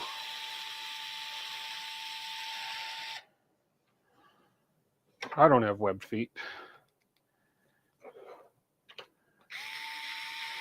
I wonder if some people are born with webbed feet. I wonder if you're born with webbed feet, if you're still allowed to compete in the Olympics. Huh, or would that be cheating? Anyways, okay, so we have this part. Okie doke, here we go. We have that. And we're going to slide.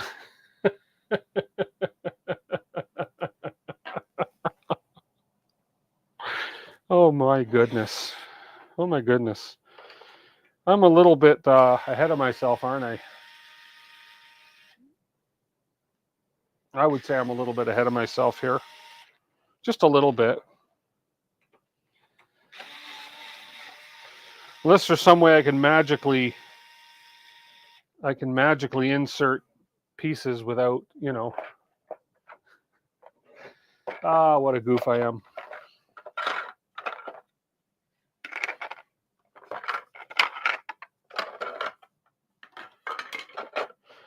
And yeah, I didn't do it in one piece.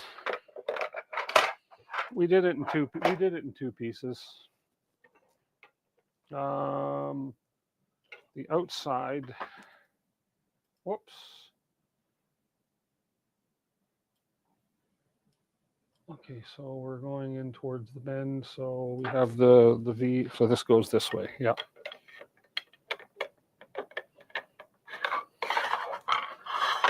Okay.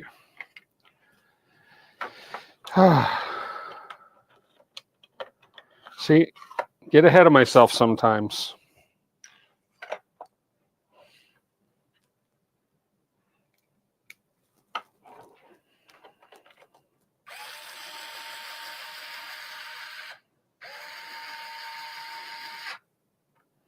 Works better when you actually read the instructions and go in the order they should be in.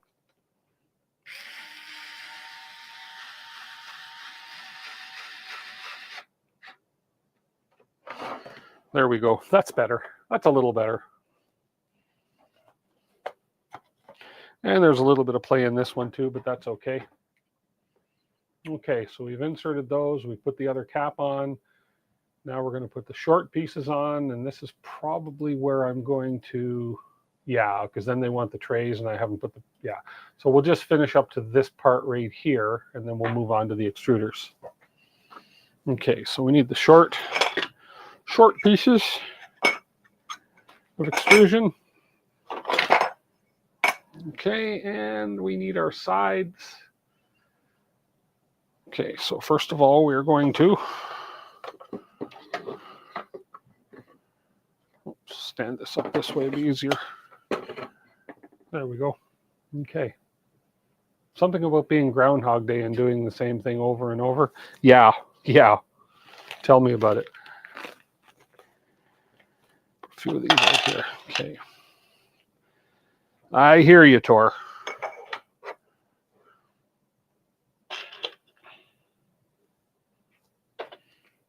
Okay, so we will put this top one on.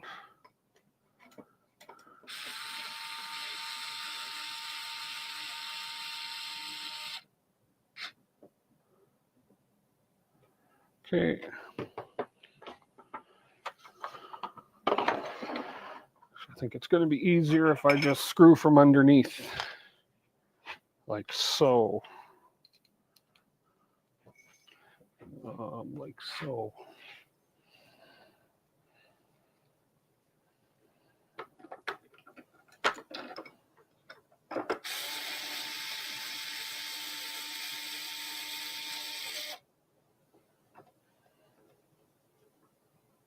There we go.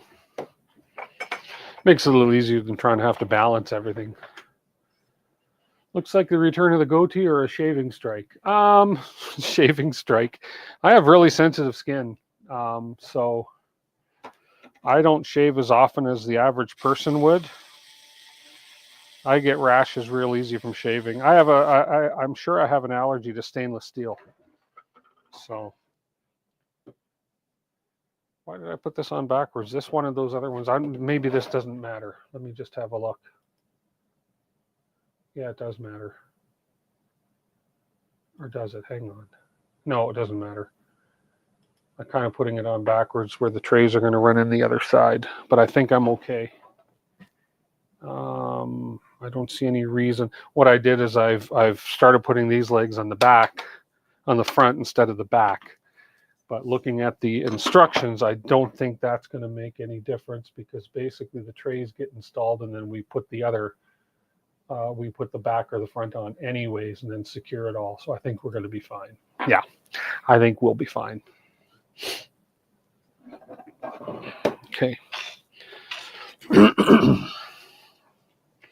Pay more attention to details, Dwit. I know. What are we at? Oh, almost time for the Polymaker draw. So the Polymaker draw will officially close itself. So I'm going to open it up again. Let's just see if I can do that. If you haven't entered for the Polymaker draw, I don't think, let's see. How can I reopen that after I've done it?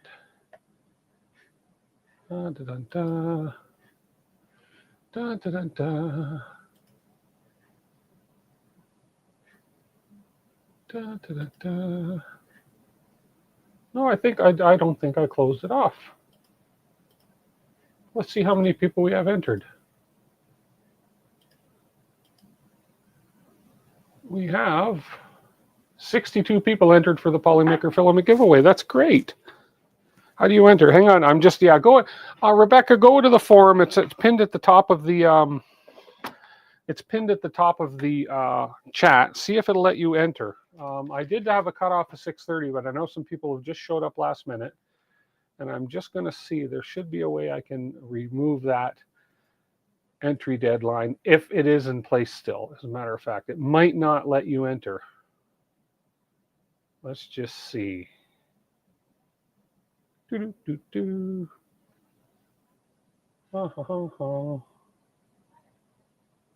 not hashtag Polymaker Mark. You have to go and enter a form.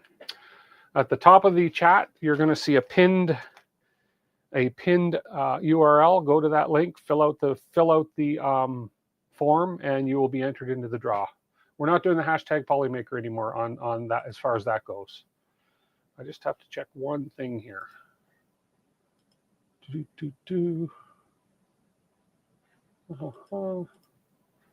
No, I don't think I did turn that form. Should still be open and working because there's no conditions.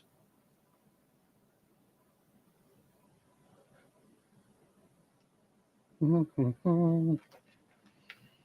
I'll give you guys a few more minutes to enter, and then it's 6:32 right now. 6:35 I'll download the entries and we'll do the draw. But I'm just making sure that let's see, email, prefill, PDF assign, embed. No, I think we're okay.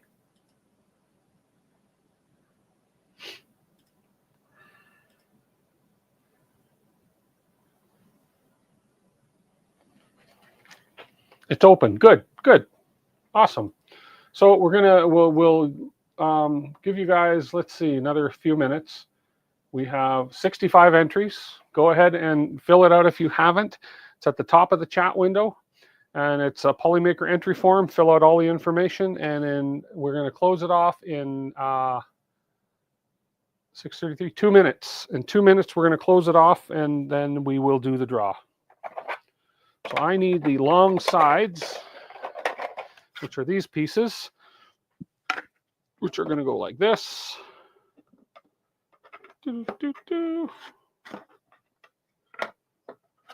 Like that. And down this side.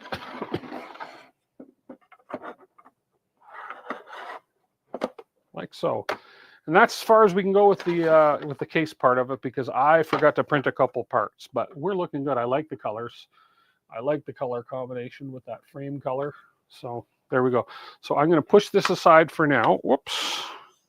These are still loose because we haven't tightened the frame up yet. So I'm going to be very careful with them. Put that aside for now. And we'll put this aside and we'll move on to the extruders after we do the Polymaker draw. We're going to go for 3 hours tonight, guys. We're going to go until 8 o'clock my time, which is another hour and a half. We're halfway through the stream. Hey, Off Axis Marcel, how are you, sir? Awesome. Okay.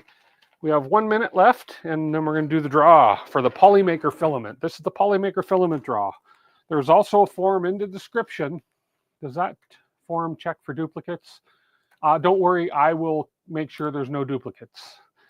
I haven't turned on the duplicate thing on that form yet, but if you do enter twice, you won't be on the wheel twice. So don't worry about that. Do not worry about that. So anybody in Canada, if you're from Canada and you're on the stream, in the description, I'll move it up after I do the Polymaker, I'll move it up to the top of the chat, but in the description, there's a link to enter to win the Box Turtle Kit from LDO Motors, courtesy of LDO. They have allowed me to give away one Box Turtle Kit for Canada only. So we are 6:35, and that's it. We're going to go ahead and close the Polymaker draw. Let's go ahead and check and see how many entries we got on this. We have 70 entries. Awesome. We're going to go and download that and then put it onto the wheel. Give me 1 second here. Dun, da, da, da. Okay. Let's do this. Let's do that. Gathering all the information. Downloading the names. There we are. Let me go ahead and populate the wheel. Okay, there are the names. Okay, there and open up my spreadsheet.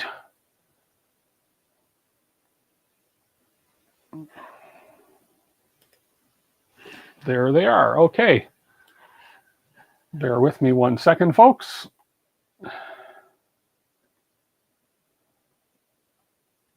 Oh, why did it not separate those fields? Oh, that is a pain. Okay, well, not everybody has their, yeah, I do see a few multiple entries. Okay, so we're just gonna take care of a couple multiple entries here, just because, just to keep it fair to everybody. Okay, let me go ahead and highlight these.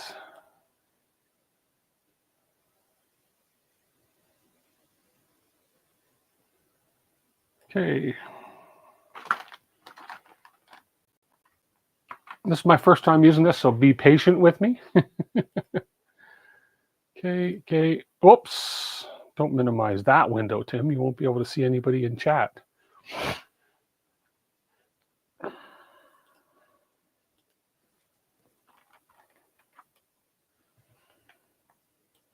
Okay, now I just have to fill these in.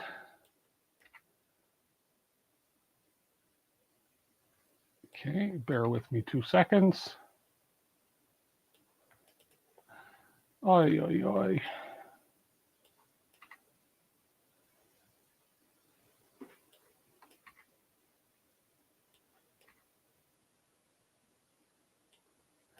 Yeah, there's a few duplicates in here I just have to get rid of. I have to turn that duplicate thing off because it's going to make it confusing, and I thought I had turned it off, but that's okay.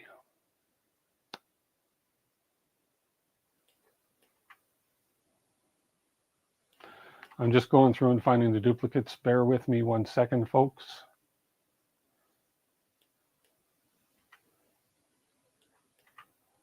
This will be much smoother next week. Much smoother. For some reason, it brought in everybody's name too, and I got to get rid of that because some people don't want their names shown, which is fine. Okay, so just be patient. Why not use Google Forms? It does that automatically. I know this does too. I just forgot to turn it on. This does too. Just bear with me 2 seconds. Talk amongst yourselves. Talk amongst yourselves, and then we will, and then we'll get this going. I promise. Sorry about that, guys. So sorry about that.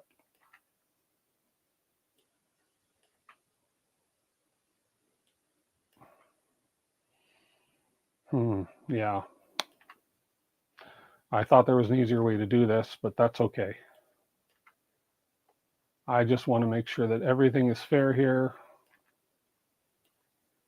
Yeah, there's one that's entered 4 times, so we got to take that out. We don't want 4 entries. We need to make it fair here.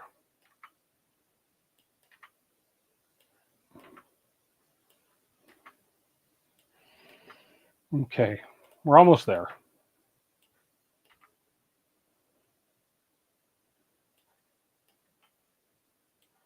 Okay.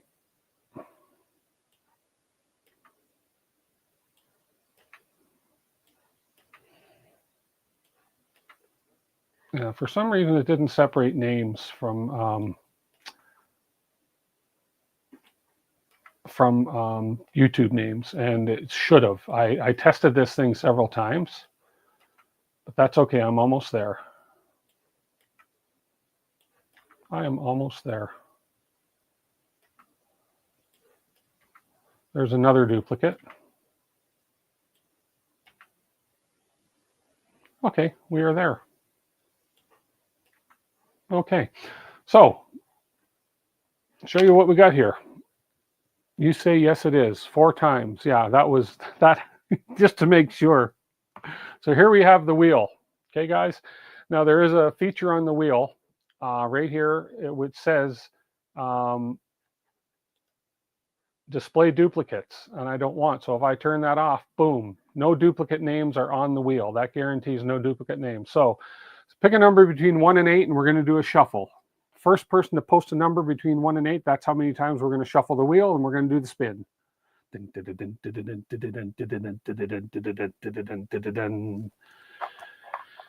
4, 8. Okay, Mac had 8. Mac was quick to the draw, so he said 8. So we're going to give it 8 shuffles, and then we're going to spin, and I wish everybody luck. I hope everybody wins, but only one person can win.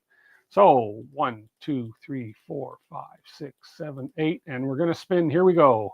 Good luck to everybody. There's a wheel making noise on your end. Can you hear it? It's supposed to. And the winner is... Come on, come on. Oh, it's so close. It's so close. It's so close.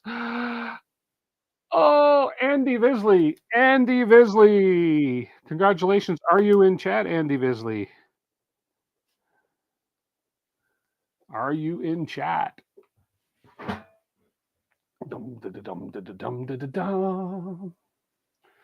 Andy Visley, say something and we won't have to draw again.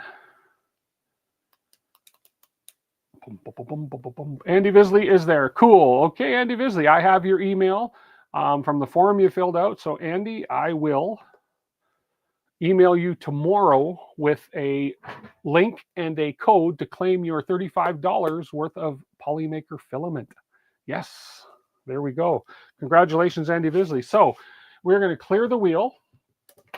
And for the Canadian only draw, so just so you guys see, we are going to clear the wheel. And we're going to clear this. Oops, and delete. There we go. So we are ready for the next draw, which is the LDO Box Turtle giveaway, this guy right here. So when you go in to enter this, make sure you put your name, your YouTube name, okay, your email address and your phone number. And then we will spin that one in approximately 1/2 hour. Okay, this one is for, but you've got to be in Canada. This is for an LDO Box Turtle Kit, courtesy of LDO Motors. Okay, so you want to go and fill that. I'm going to go ahead and I'm going to pin that link to the description up top in place of the LDO link. Canada only. Anyone willing to ship it to the US. There you go. That's what you can do, Rebecca, is just bargain with people. If you can find somebody in Canada that wants to ship it to you to the US, you're more than welcome. But LDO has specified that they will only ship to Canada for my draw. Okay, and I appreciate you guys being patient with that. So I'm going to go ahead and get the link to that, and I'm going to pin it at the top of the chat. Okay, we're going to copy that link. There we go. And we're going to pin that to the top of the chat. I'm going to unpin the LDO one. There we go. And we're going to pin this one.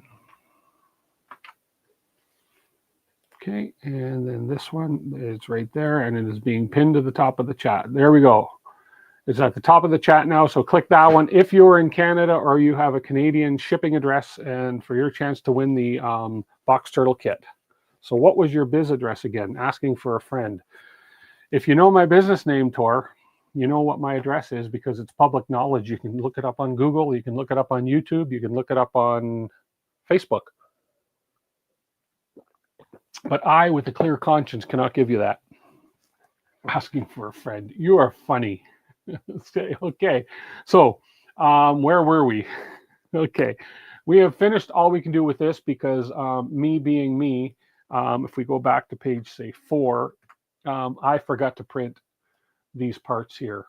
These parts right here. But those are quick prints. I will get them done and we'll complete that portion of the build next week.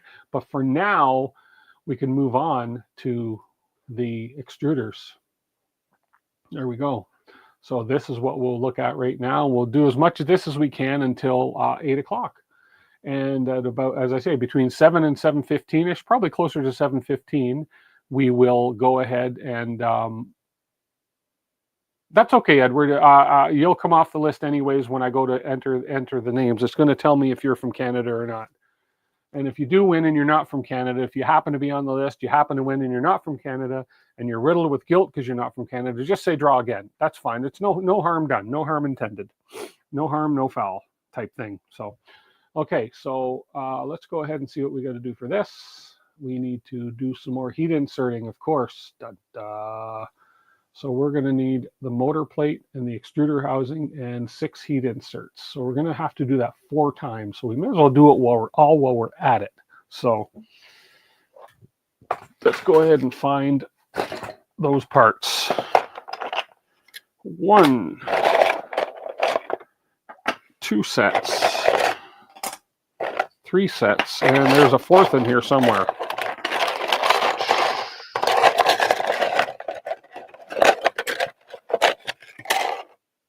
Where's the 4th one? There it is right there.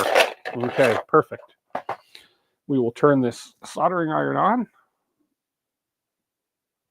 There we go. Let's move this out of the way. And let's bring that heat inset tool a little bit closer. There we go. And we have a whole bunch of heat insets right here. You hate leaving right after the draw, but you got to go. Kiddo's early for bed. That's fine, Brent. I understand. No problem.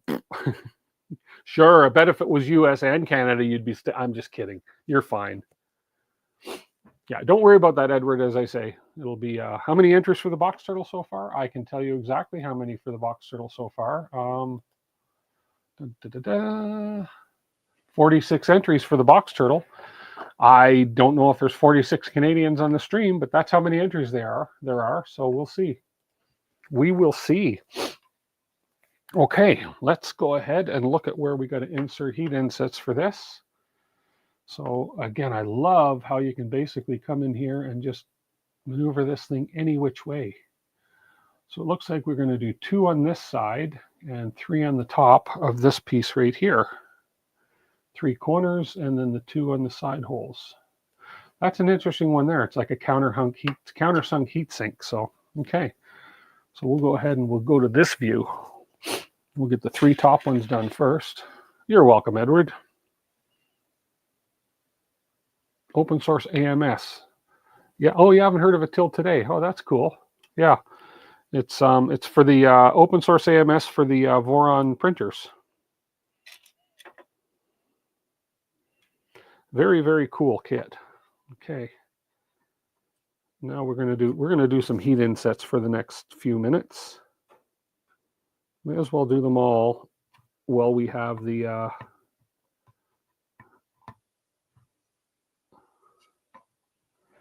what I'm gonna do here, that's the depth of it there. I'm gonna set my depth gauge there.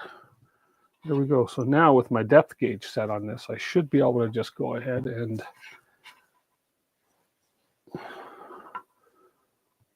not worry about going too deep. Let's see. Oh, I guess I can't. I just have to eyeball what I want to do then. Be a professional about it, Tim. You don't need any cheat tools. There we go.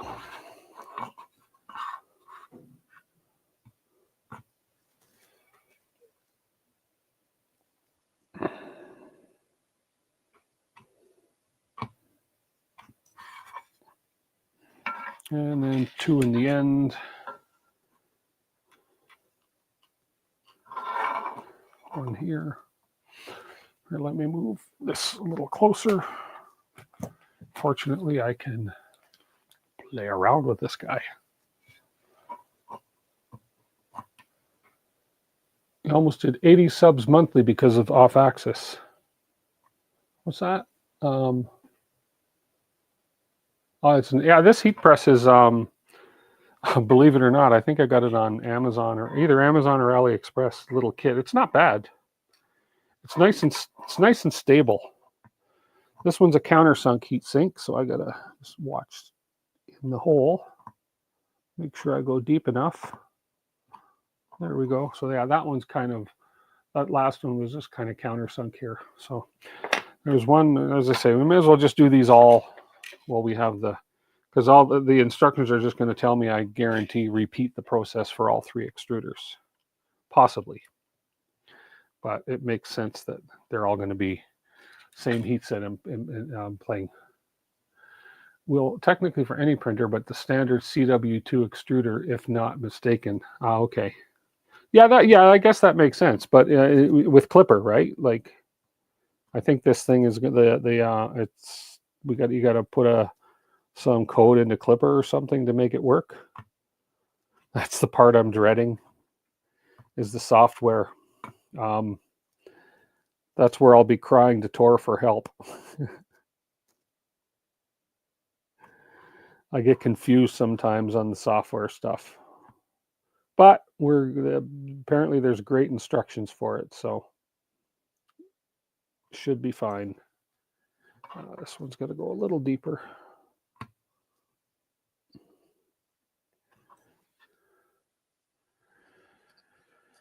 And this one's got the 2 on the side. Some minor tuning, but it's all covered. I figured so. Okay, cool. If the instructions for that are as good as the instructions for this assembly, I have no worries at all. These instructions are awesome.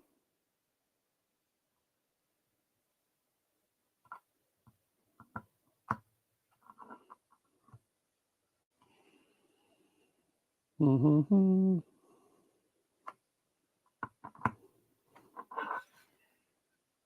There we go. There's 2.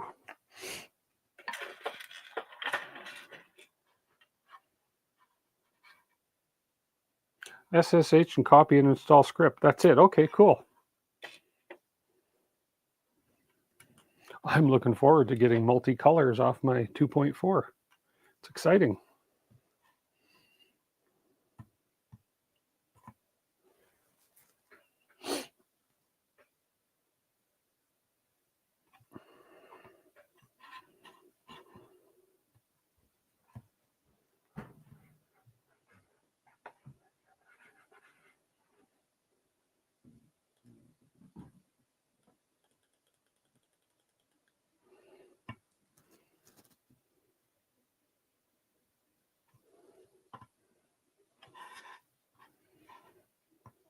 Don't you like these quiet, silent moments with no chat?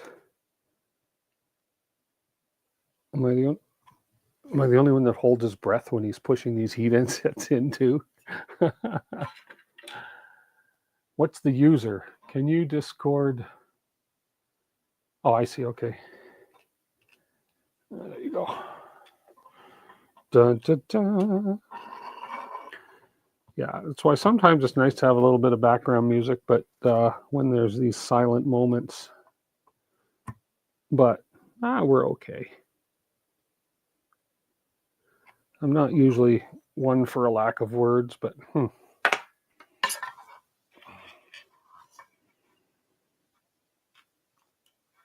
70 folks watching now. If you're from Canada, people, and you've just joined us, there's a link at the top of the chat. And if you're from Canada or have a Canadian shipping address, you can enter to win a Box Turtle Kit, the same kit that I am building right now, courtesy of LDO Motors. Hey, Tuxedo, going really well. Thank you so much. I forgot to print of all the parts I printed, and I printed a crap load of spare parts, but of course, I forgot to print some minor parts, but That's okay. They're quick prints and I have lots of filament left. So we will get to those parts. We're just at the stage now where we're inserting a crap load of heat insets. But it's going pretty good. It's going great. Hyper-focused. I am hyper-focused. Can you tell? I don't stick my tongue out anymore, though. Sometimes, you know, you get that when you stick your tongue out when you're doing something that you're really focused on. But sometimes I get really quiet when I'm hyper-focused because I can't. Sometimes if I talk, and if I happen to look up or something, I'll put these insets in that little bit too deep, you know. Okay, that's those ones. Now the next ones that I want are on the flat plate. Oh, there's only one on each of these. Okay, cool. So there's just the one in the one spot here on each of these. So 4 more to go on these. And that is the right spot, right by that slot. Yes. Oops, gotta lower this. There we go.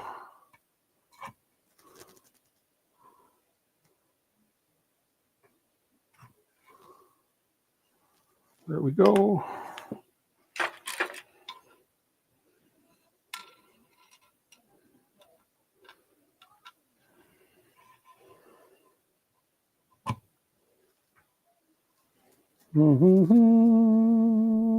Bum-ba-da-da.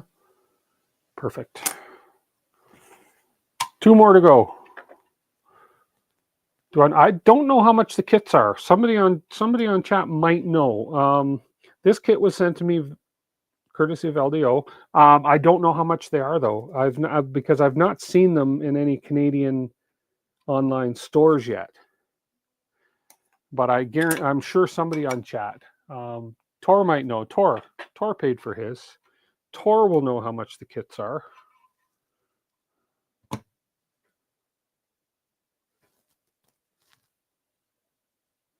$300 US. So that works out to about, for us Canadian folks up here with our dollar at about.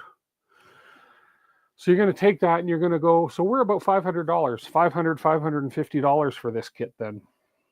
There we go. That's all these parts with the heat insets put in them. $450 for us. Okay. Yeah. We're about I don't know, our dollar sucks right now. That's all I can say. So we've got the heat insets in. Now we're going to be putting little, these are these D2HW switches again. So we need the 63ZZ bearings and the switches, and that's it for now. So we're going to put the switches in 4 of these. Let's see. Yeah. Okay. So let's go back to this. So we need those switches. So we're going to need 4 of them. We may as well build all 4 at the same time. I think that's just the smart thing to do. But we know that each one is going to be for motor 1, motor 2, motor 3, motor 4. So we have 1. Oh, the different wire lengths. That's what's going to make the difference as far as the switches go. For sure. 2. And then 3. But I think other than the length of the wires, I think all the switches look like they're going to be identical. And I'm sure that Tor will pipe up if I should be doing these one at a time instead. Where's the last one? Right there. 4. Closer to 500 at 60% exchange rate. Yeah. And it's about to suck more. You're right. What can you do though, right? Okay, let me turn this off. Okay, let me just put this out of the way for now. There we go. And we'll look at the instructions. So what we're doing here is we are going to zoom in on this. We're going to look. So we're putting the bearing. We're using the same bearing we did before and the same micro switch. And we're putting the bearing down the hole and the micro switch down the hole. Okay, so that shouldn't be a problem. Okay, so we have our bearings were somewhere here.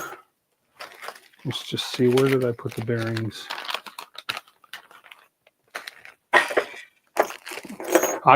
For next stream, I'm going to lay these things out in little trays, kind of like what Steve did. It makes it a little less searching for the parts while you're trying to put things together.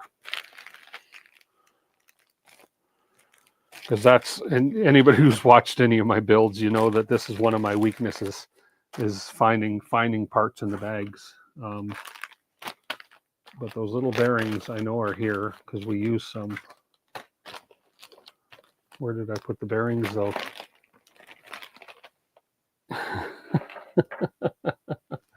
$2.99 from KB3D. Cool. Everything else is the same between them. Just got to match the motors and the switches. Okay, yeah, that's what I figured. Thank you, Tor, for confirming that. But can you find my bearings for me? I had that little bag of bearings and right. Oh, no, that's not it. That's not it. Where'd that little bag of bearings go that I had? That's not it. That's not it. That's not it. There it is right here. It's right in front of me. Right in front of me. Okay, so the bearings, we're going to need 4 of those. So there's 1, 2, 3, 4 of them right there. So these little bearings, where's my tweezers? Okay. These little bearings slip down this hole, like so. So I don't know if you can see in there, down, you can just see the bearing down in that little hole right there. And then the switches, looks like the wiring goes through that hole. First, let me make sure. Yeah, the wires are going to come through. So we're going to push the wire through. And then the switch gets pushed into the slot with the bearing.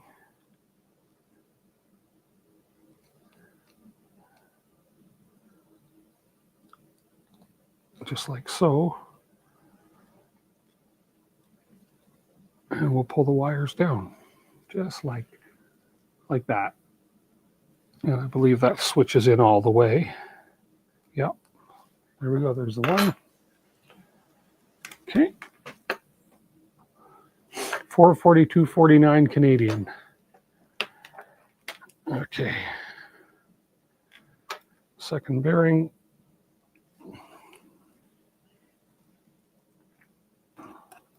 Okay.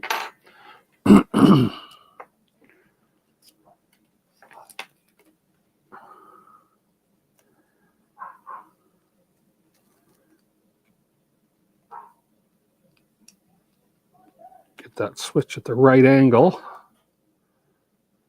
And it slides in quite nicely.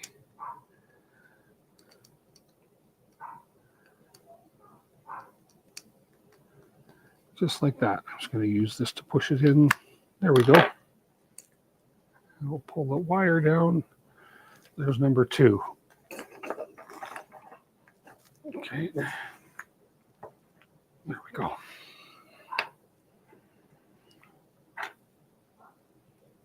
Tweezers are helpful because I got massive hands. That didn't go in there so good. Come on. Okay.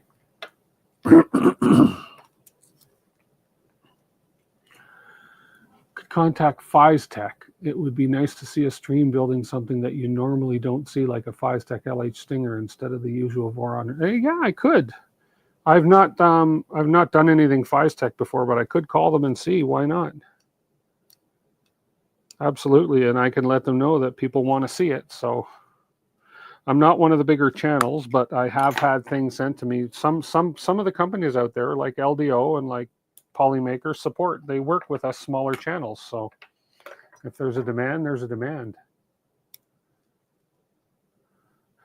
And an extra 400 for printed parts. Yeah. Okay. Last bearing. And last switch. Where did that go? Did that fall? Did I drop a switch wire? 1, 2, 3. Did I put one back? I think I dropped a wire. Oh, I think I dropped a wire. Let's see. It must have fallen. Or is it right in front of me and I'm not seeing it? 1, 2, 3. Where's my wire? Ah! Let me see. I think one of the wires fell on the other side of my bench. Let me have a look. Let me look. Huh. I'm not seeing it. Where the heck did that fourth wire go? Oh, right there. It did fall. It fell over the bench, but it caught on the end of the other wire. There we go.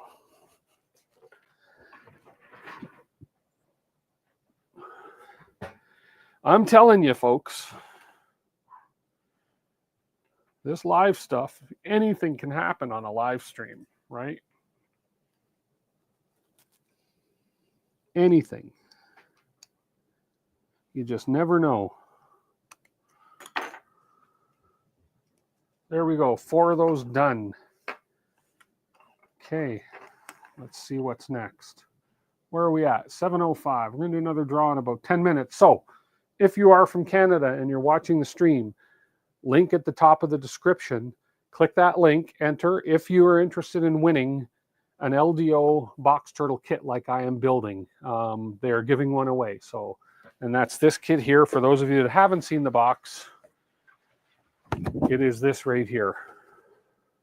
Shipping to Canada only. You've got to be Canadian or have a Canadian shipping address. So we're going to be doing that draw in about 15 minutes. Okay. So we got this part done. Now we're going to play with some, let's see, that and that. Okay, cool. We're going to play with some bearings. So we're going to need more of these same bearings, MR625 bearings. Oh no, these are different bearings that we're going to need. Okay, that's fine.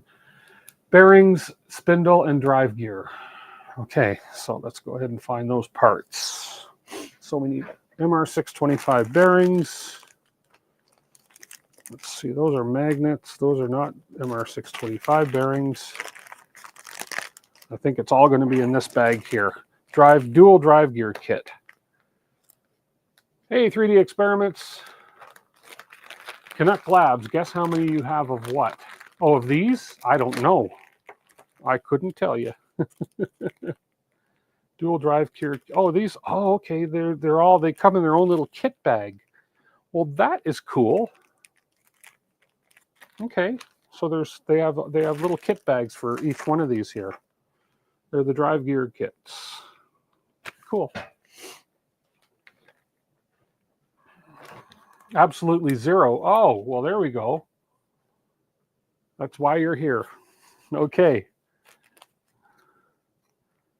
I have no doubt you've entered. Okay, so we have those, that.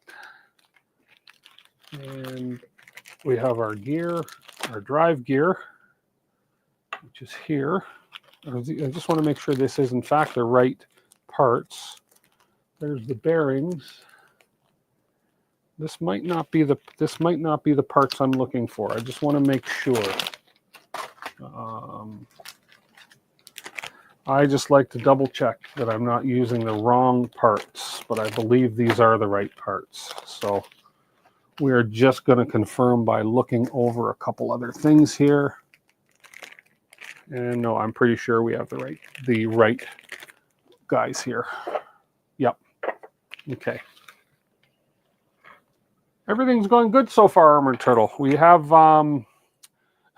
we have the frame built for the most part. I did forget to print a couple parts. So if we look at that camera, we have that to that part, but I forgot to print the attachments that go on the front and the back of the trays. But we're gonna do that.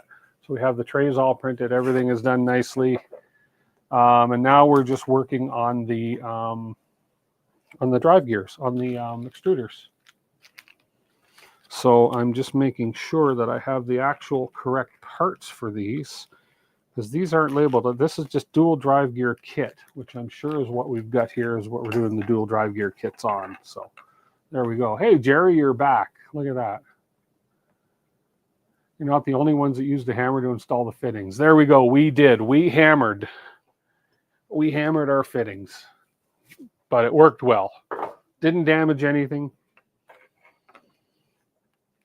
Okay, so let's go ahead and see what we need here. Again, amazing instructions, these things. These things are awesome. So we're using 2 of the bearings, and we're using a spindle, and we're using a drive gear, which looks like these things are pre-treated with Loctite on them, so that's good. That's not the one we want. We want the one with the grub screw. Perfect. Okay, so we need, and there's our bearings in there. And that's the one we need for this. And is this, I just want to make sure this, for some reason, I don't know if this is the right kit that I'm looking at, but I'm sure this is the right one. Yeah, it's got to be. It's got to be. I always hate putting the wrong things in.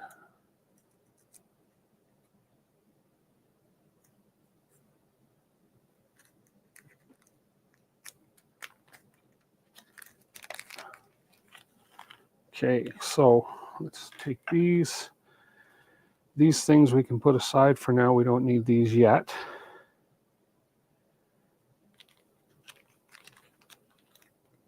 And we need this drive gear with the grub screws. Let's just take 2 or 1 grub screw. Let's see. This takes 1 grub screw, so we'll put the other one back in the bag. And I'm just going to grab my tiny hex key so I can get this put in there so I don't lose this. Just don't want to lose this guy. There we go. Okay. Okay, so next.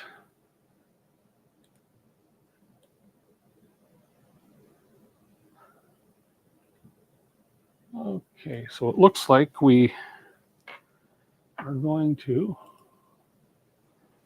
put this guy on here. This is going to go in the flat, so we'll just, I know that we adjust this later. So we'll screw that onto the flat so it doesn't move. There we go. We have a bearing here. And we have a bearing on this end, like so. You want to build a trident, but the Quiddy +4 looks pretty solid for the money, absolutely.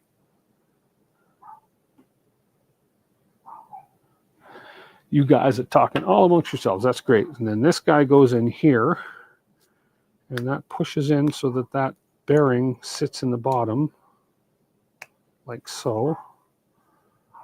Ooh, that looks like it's lined up for that filament path quite nice right there. So that goes in, so everything just kind of lines up nicely there. I know we're going to do a filament test after and adjust that as necessary, but yeah, that looks pretty good right there. And it's spinning nice and freely. Okay, so we're going to do that 4 times. Okay. Let's make sure I don't lose the rest of these parts. I really need to get some little drawers here, kind of like what Steve did, and separate all these parts. The beds shouldn't move. Fight me. Oh, I see what you're saying. You guys are having a bed slinger pissing contest. I love it. I love it.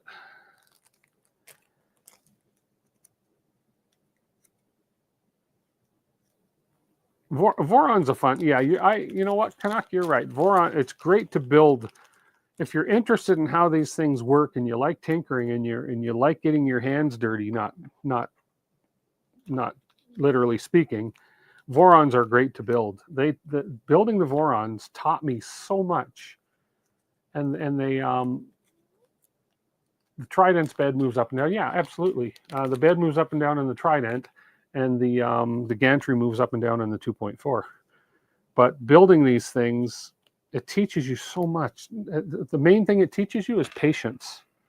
And it gives you so much confidence when you finish the build and you get a nice print coming off your printer, and you can sit there with pride and say, I did this, I built this. It is a great thing it's a great thing to experience. So, okay, so we're putting this in here, and we're gonna snug that up.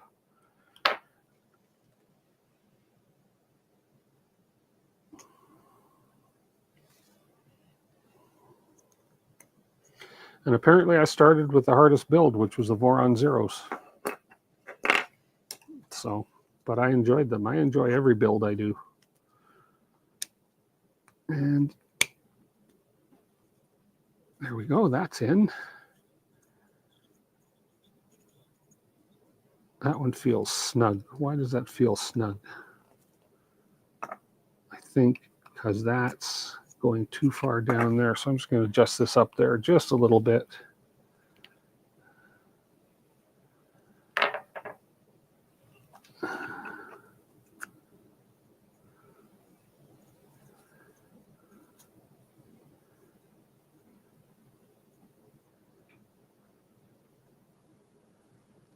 Okay, there's two.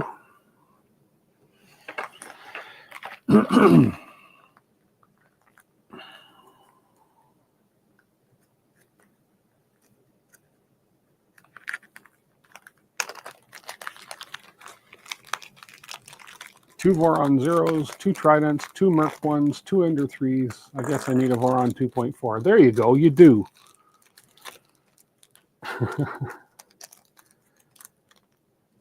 You do.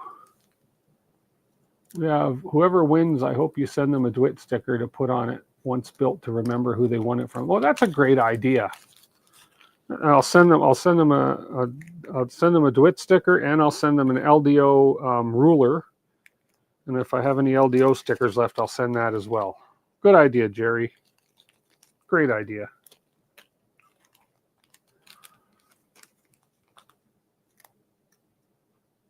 Okay, oh, almost time for that draw. Let me just put these last two extruders together, these two gears together, and we'll do the draw for the box turtle kit. Da, da, da, da, da, da, da. I know I said 7:15, but hey, it's fluid. It's a fluid. It's a dynamic.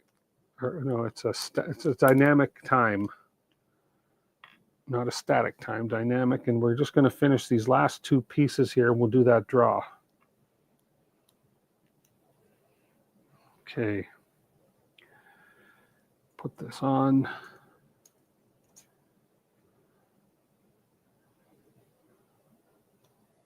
Okay.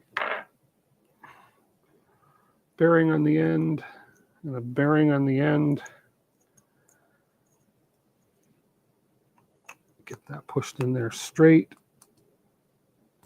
There we go.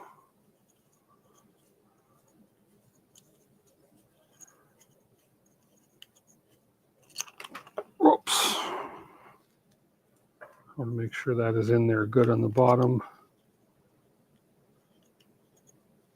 That's not bad. There's a little bit of hesitation in the turning, but it could be, I don't know why, but yeah, I think that'll straighten itself out once everything is all put together. Okay, last one, then we'll do the draw.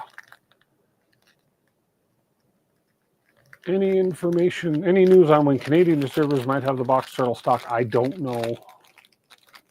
Not sure about that. Best bet is to contact LDO, see what their plan is as far as a release to Canada.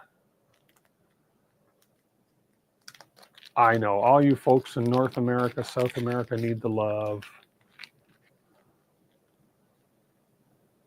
Never heard back from Jason on Twitter. Oh, I haven't seen or heard from Jason in forever. Forever. Don't know what's going on with him.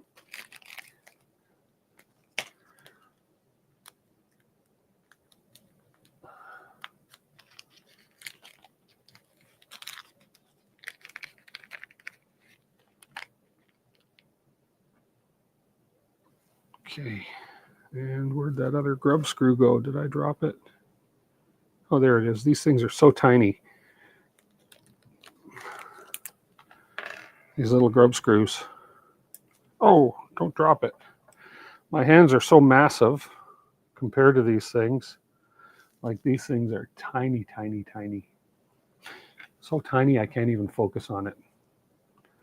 Last one.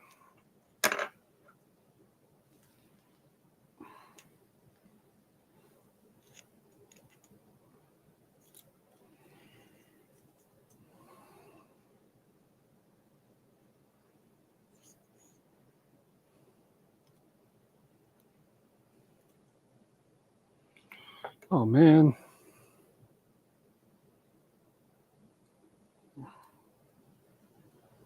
Mm-hmm.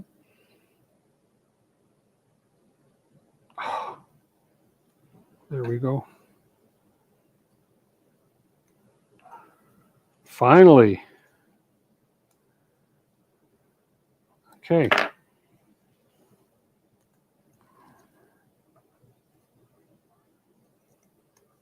And last one.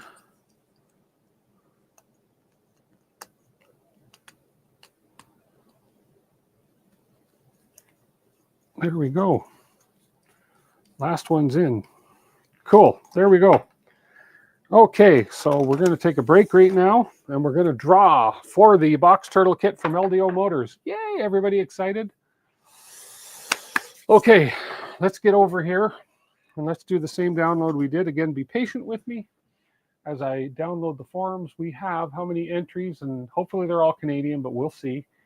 We have 50 entries into the Box Turtle giveaway kit. So let me go ahead and download these names. Let's see. First of all, I go, are you from Canada? So anything that says no, you don't live in Canada. Well, I'm going to leave the no's in there because some of these people may have a Canadian shipping address. So we're going to leave them in there for now. Okay. It didn't separate names again, so I'm going to have to do a little bit of work here, but that's okay. We're going to download the file. And as soon as that file downloads, we are going to open it and populate our wheel. Okay, bear with me for a sec, folks. Talk amongst yourselves, get a coffee, go get your favorite Lucky Charm, whatever you need to. Your rabbit's foot, anything that brings you luck. How many entries? 50. 50, 50, 50. And it's going to open up here.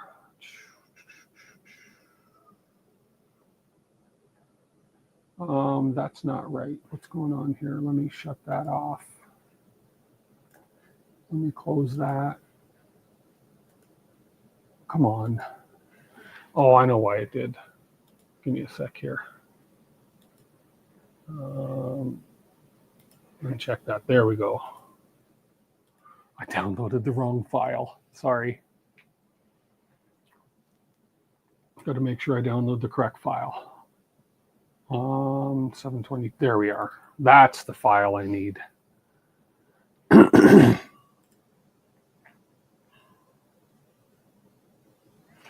There we go.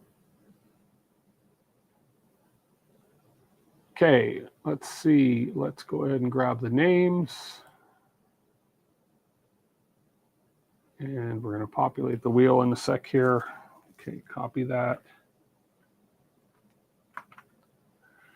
And over here, let me minimize this sucker. Yeah. I'll be more organized for the next draw, I promise, guys. I'll be way more organized.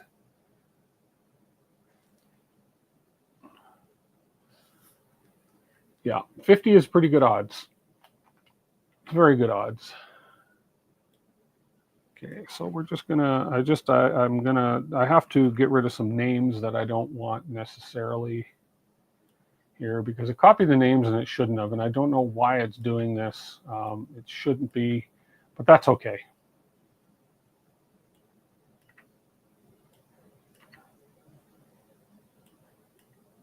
It's just going to take me a second to clean these up here. And you have to be present again to win. Oh, there's not too many here to finish. There we go, and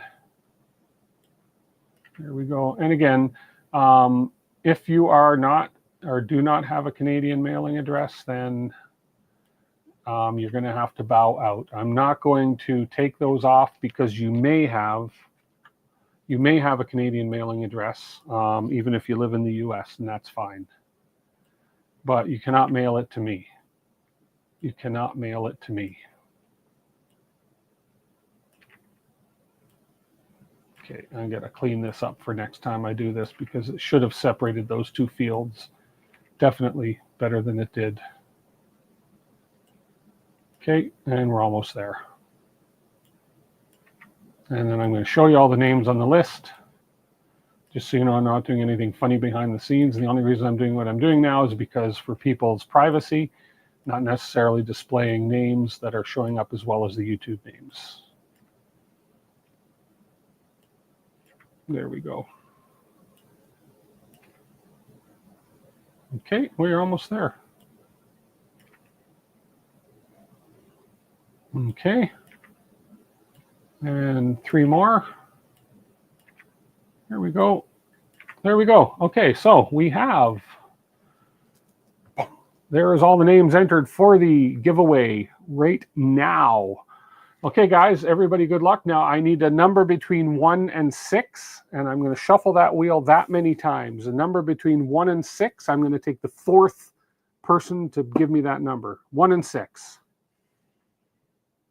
7, 4, okay, let's go. 6, 7, 4, 3, 6. 6 is the number. Ladybug was number 4, so 6 is the number. Yeah, so 1, 2, 3, 4. Oh, hang on, no. 1, 2, 3, 4. Yeah, 6 is the number. We're going to spin 6 times. Good luck, everybody. We're going to shuffle 1, 2, 3, 4, 5, and 6. And good luck to everybody. You see you're in there twice? That's okay. Oh, what I do here is I go, there's no duplicate. You're in there, you shouldn't be in there twice because it says no duplicates. Let's see. That's very honest of you, Marcel, but I didn't see you in there twice. Marcel, I see. And let's see. It shouldn't be showing any duplicates unless you put in a different name. Oh, it is. Why? Oh, but the duplicate won't be on the wheel.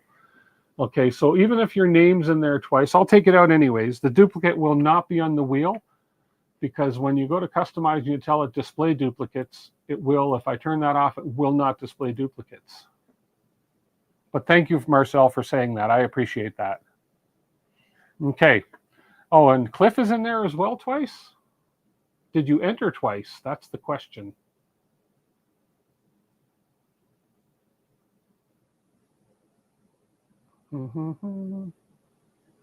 Cliff D, that's okay. Just your name is there, but Cliff D, and no, you're only in there once, Cliff. Oh, I see, because you entered under 2 different names.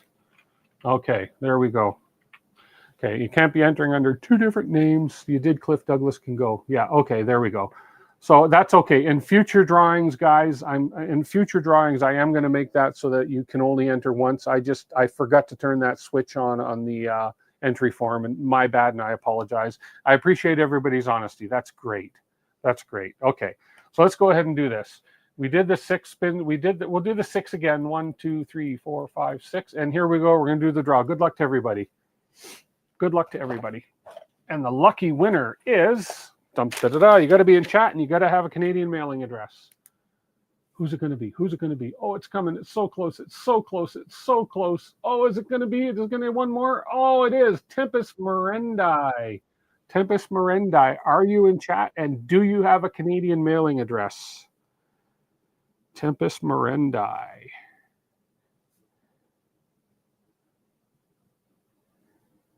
Tempest Merendi. Say something in chat.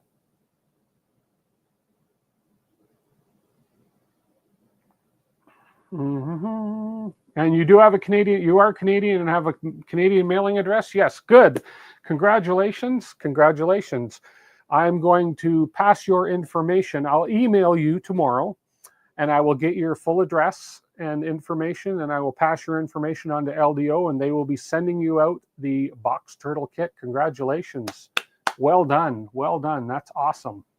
So good. Thank you, everybody, for competing in the draws and for being good sports. And thank you, everybody, for your honesty. I am going to fix that duplicate thing. It shouldn't have done that.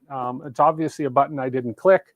There's not supposed to be duplicate enters, but if you enter under a different name, it can happen, but it should be picking up duplicate emails. So, yeah. But congratulations. That is awesome. Woo! That's good. Good, good, good. Okay. We're going to go for about another half hour. And if you want to stick around. We're going to do a little bit more building. I'm just going to keep these 2 winners on the wheel. We're going to close. There we go. And we're going to continue with the build as long as we can go tonight. Get rid of that. Get rid of that. There we go. Okay, cool. Let's move on. Reminder to mail him a sticker. I will, Jerry. Thank you. He'll get a sticker. He'll get an LDO ruler to go along with his box turtle kit. And if I have any LDO stickers left, I will. But thank you for the reminder, Jerry. I appreciate that. Okay, we've done this step and we've done this step. And now we're going to put them all together, it looks like. So we're going to use some M4 by M4, 4 M3 by 8s. And then after that, we are going to be doing a filament test. Aha, there we go. Okay. So let's get those back here, M3 by 8s. Okay, M3 by 8 socket head cap screws. That's the ones we want right there. You want a sticker. If anybody wants a sticker, I'll tell you what. I will handle the postage to a certain degree, but if anybody wants a sticker, go ahead, and I'll show you what the stickers are after I put the address, but this is public knowledge. DeWitt 3D, Canada at gmail.com. Go ahead and email me at that address. If you want a sticker, I am more than happy to send you out a sticker. Actually, as a matter of fact, you'll get two kinds of stickers. We have DeWitt 3D Canada stickers. Whoops, upside down. We have DeWitt 3D Canada stickers. Okay, like so. And we have DeWitt 3D Canada Super Chat stickers. Ooh, we have the plain red Super Chat stickers. And then look, you guys ready for this? I don't know if you're going to be able to handle this. Oh, I got to find it. Look at that. And then we have glitter stickers. Glitter stickers. Okay. If you would like a sticker, go ahead and email me your address. And I will be glad to send you, happy to send you out a sticker. I just have to buy a crap load of postage, I think. Will it be DeWitt 3D USA sticker in a few months? Oh, I don't know. You know what? I don't tell many people this, but there's a lot of things I do like about the USA. So yes, if you'd like one, DeWitt 3D Canada at gmail.com. Very easy to remember. And I will send you a sticker. I will cover the postage. Normally, I'd say send me a self-addressed postage stamped envelope, and I'm probably going to regret not saying that this time, but hey, what the heck. I'm confused as to how, oh, I see. There's only so many, so this goes on this way. I get it now. So this goes on like this. Okay, and we're going to use the M4 M3 by 8s to tighten these on. Crazy times here. Yeah, is it ever? I'm going to have a huge inbox full of sticker requests, I fear, but that's fine. I have a whole bunch of stamps for USA anyways. I got to use them up, so why not? Why not?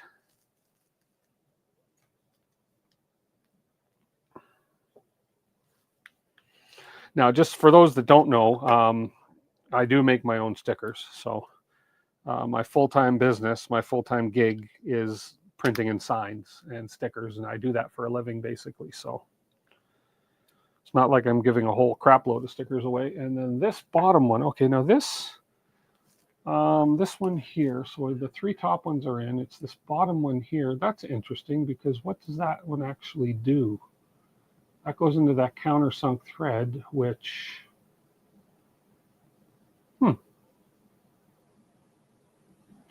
thread on the side until it bottoms out. Okay, so that's obviously for something that's going to be coming up in the build. So I just find it interesting that it's not holding anything in yet, but I'm sure there is a purpose to it. Thread it until it bottoms out. And that bottomed out right there. There we go. Okay, there's one. Get the next one going. What am I doing? You know, like I'm being silly here, aren't I? I really should take full advantage of the tools I have at hand.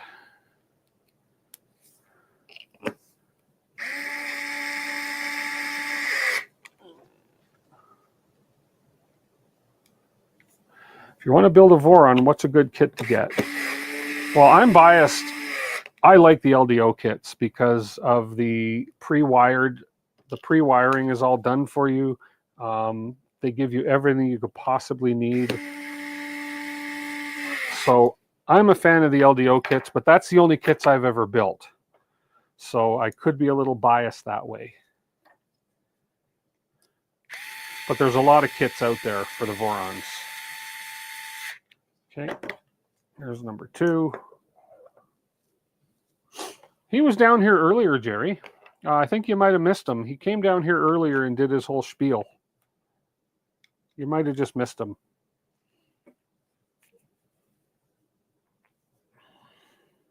I got to get out.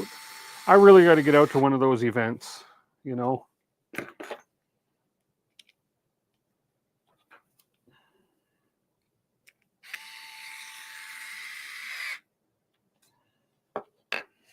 This thing has, this is a nice driver too. It's got 3 torque settings. I'm using the lowest torque setting, of course, so I don't strip anything. So LDO are the premium kits. They cost a little more. I won't lie, but they are worth. I think they're worth the value you get is well worth it.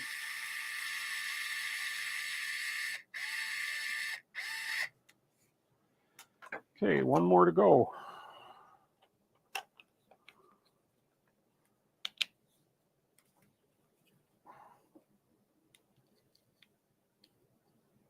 Once you go LDO, there's no armored turtle. You are so correct. All my kits are that I have are LDO.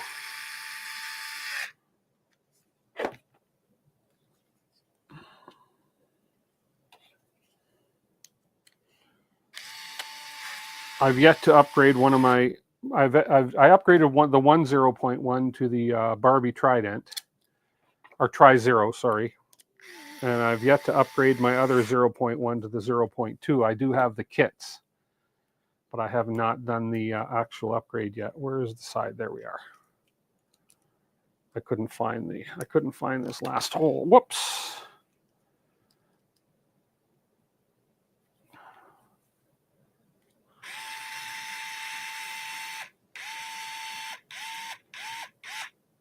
There we go. Okay, there's the 4 put together. Now I believe what's next is the filament test. Let me just put a couple of these screws away.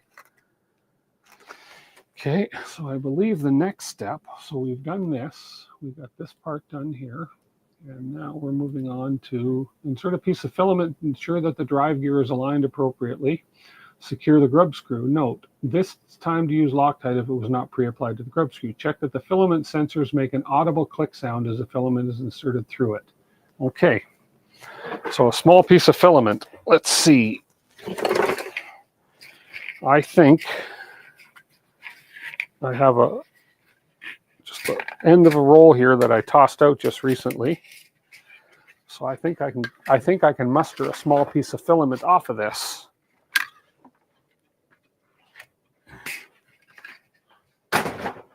There we go. Small piece of filament. Although end of a roll is hard. Well, yeah, that should be fine. I'm just going to kind of straighten that out a little bit.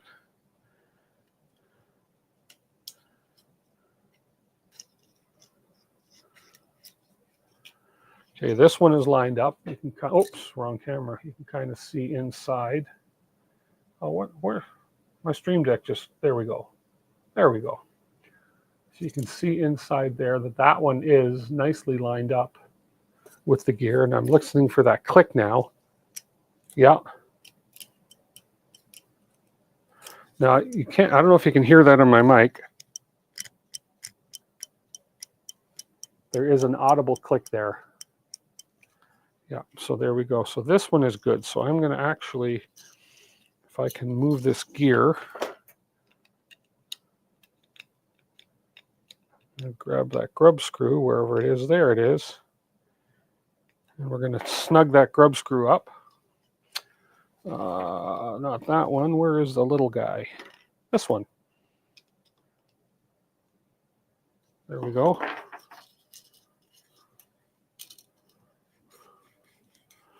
Okay, that's one. Don't need a piece this long. This is way too long. There we go. That'll be good. Okay, next one.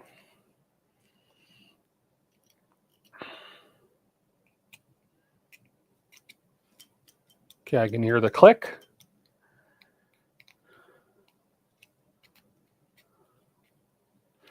And this one's a little bit, you can see that that one is a little bit off alignment right there. You can see that little gap on the far side. So let's find the grub screw here.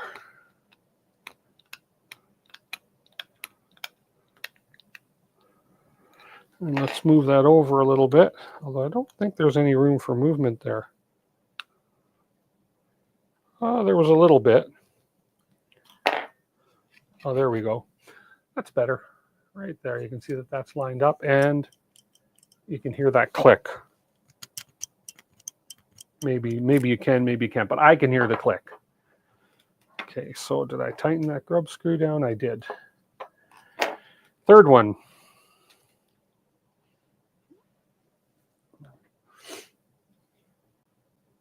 Yeah, absolutely. You can hear the click. Oh, that's funny.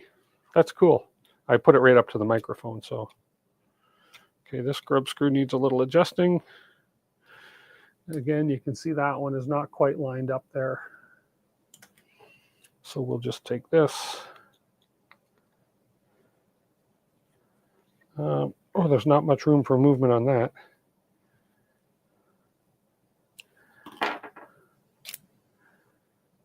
Didn't move much.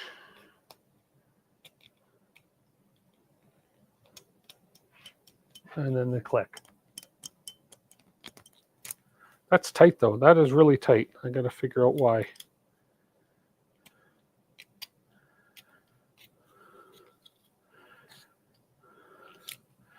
Could be because my filament's quite very end of a roll, so it's very, but that shouldn't matter.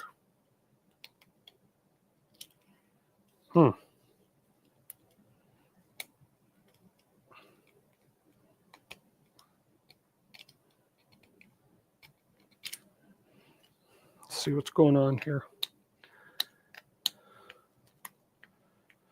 This whole assembly here feels really, really tight.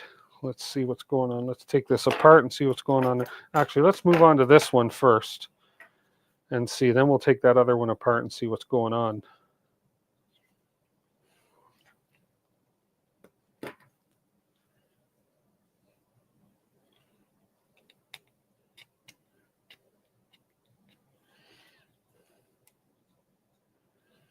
Okay.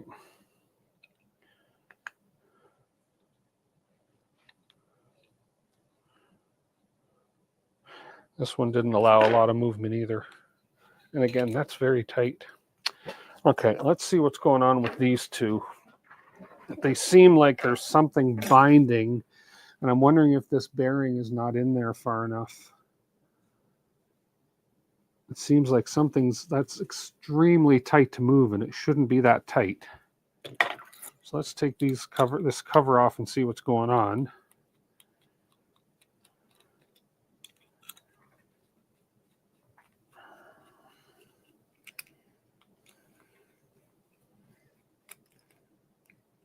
See if I can see anything visibly in here. Okay. Yeah, that is tight. Like that is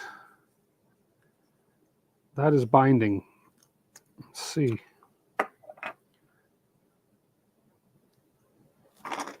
That bearing is in there properly on the bottom. The print is nice and clean, but there is something binding this. Let's just see.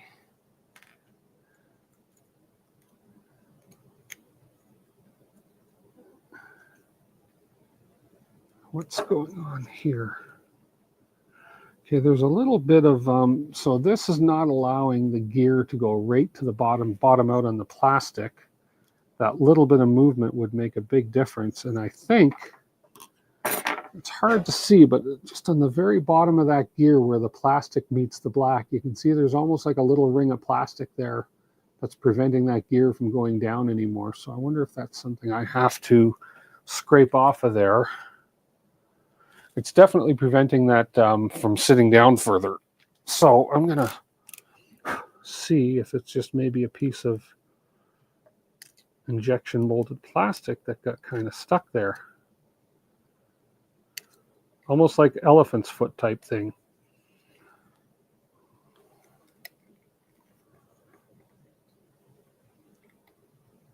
Because that little bit of movement is all I need to line that gear up properly, and I think that's maybe what's binding this. It's hard to say.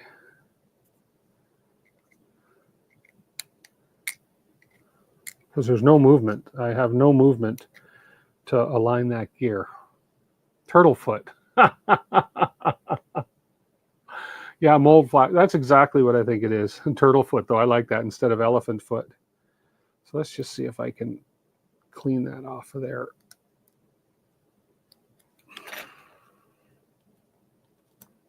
Yeah, it's coming off easy, so there we go.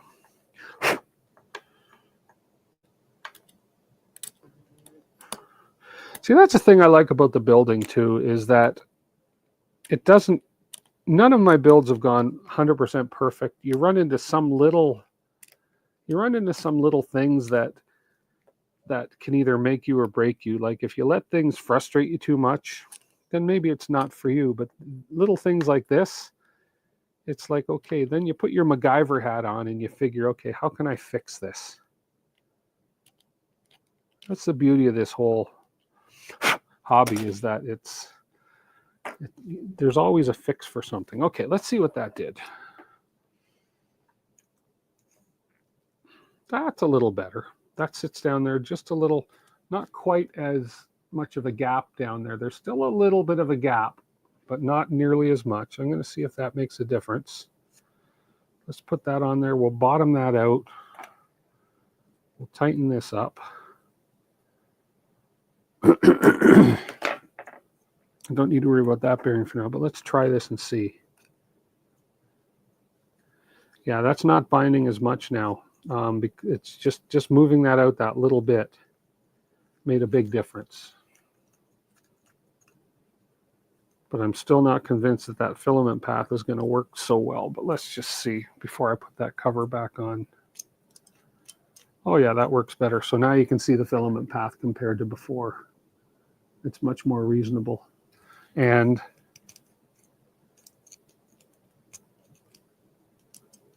you can hear the switch. Okay, I think that's going to be fine. So we'll put this bearing back on. Let's make sure this bearing is fitting in this hole properly. That could be part of the problem if this bearing is not meshing in this hole properly. These other ones went in a little bit further. Okay, let's just see. Because if this bearing is not going through this hole properly and it's squishing the whole part down, which it shouldn't, that seems much, oh yeah, that's much better, much better. Okay. I think that's all it was with that little bit of flashing around the edge there, around the end there. Okay, let's get these snugged and we'll just give it a try. Oh, okay, Lost Sync, have a good night. Thank you so much for watching. I appreciate that. Take care. We've dropped from 78 to 58 viewers now that the draw is done, but that's okay. Okay, and yeah, that feels a whole lot better. That's not binding now. And we can push the filament through there. There we go. I got some twists and bends in this filament, so that's not helping it. But that one should be good now. Just going to pop this one apart real quick, and then we're going to call it a night. We'll get this one going, and then we're going to quit it there. But I think this is probably going to be... My wife's upstairs. I heard her say, "Oh my goodness me, oh my." I don't know what's going on. Anyways, we'll fix this one up. Let's just get this one fixed up. Okay, let's see what's going on here. Yeah, it looks like a similar thing, because if you look at the distance that it's sitting from that part, and there's that little black ring in there again. So let's take this off and see if we can't clean that up a little.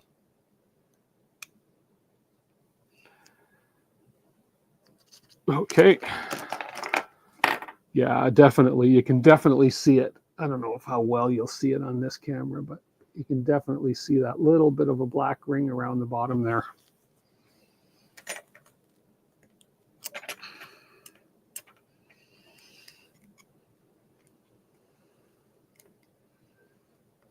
And that's what happens in mass manufacturing, right? You get stuff like this that happens, and you just got to deal with it.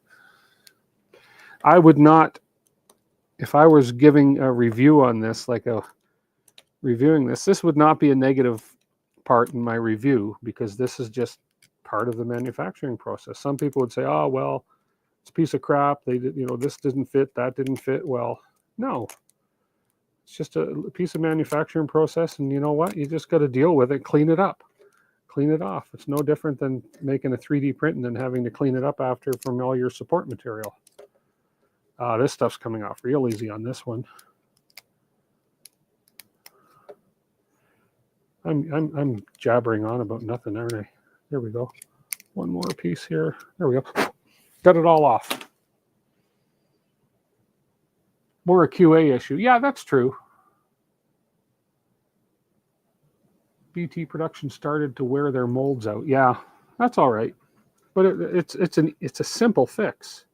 I just lost the grub screw out of this thing. Oh my goodness! It's stuck on the hex key. That's good. Okay, good. It's here. Whew. So now, not much, but there is a little bit of a difference in that gap now. A little bit. Okay, so let's try this one out. Oh yeah, and that filament, and then that's, oh, there's still a bit of binding in here. Okay, I got to figure that out. A little bit of binding in here still. Now it could be, yeah, see it spins freely right here. Then I turn and it binds right there. Now it could be that bearing is not sitting in there exactly level or flat. So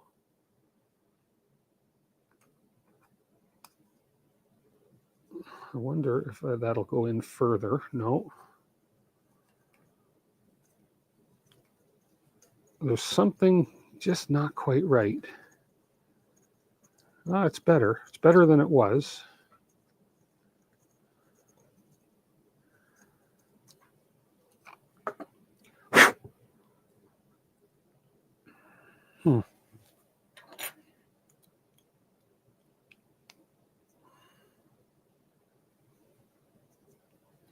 I'm going to check. Okay, it doesn't look like there's anything wrong shape-wise with this. Okay, let's pop this bearing off the end here. Let's just try this.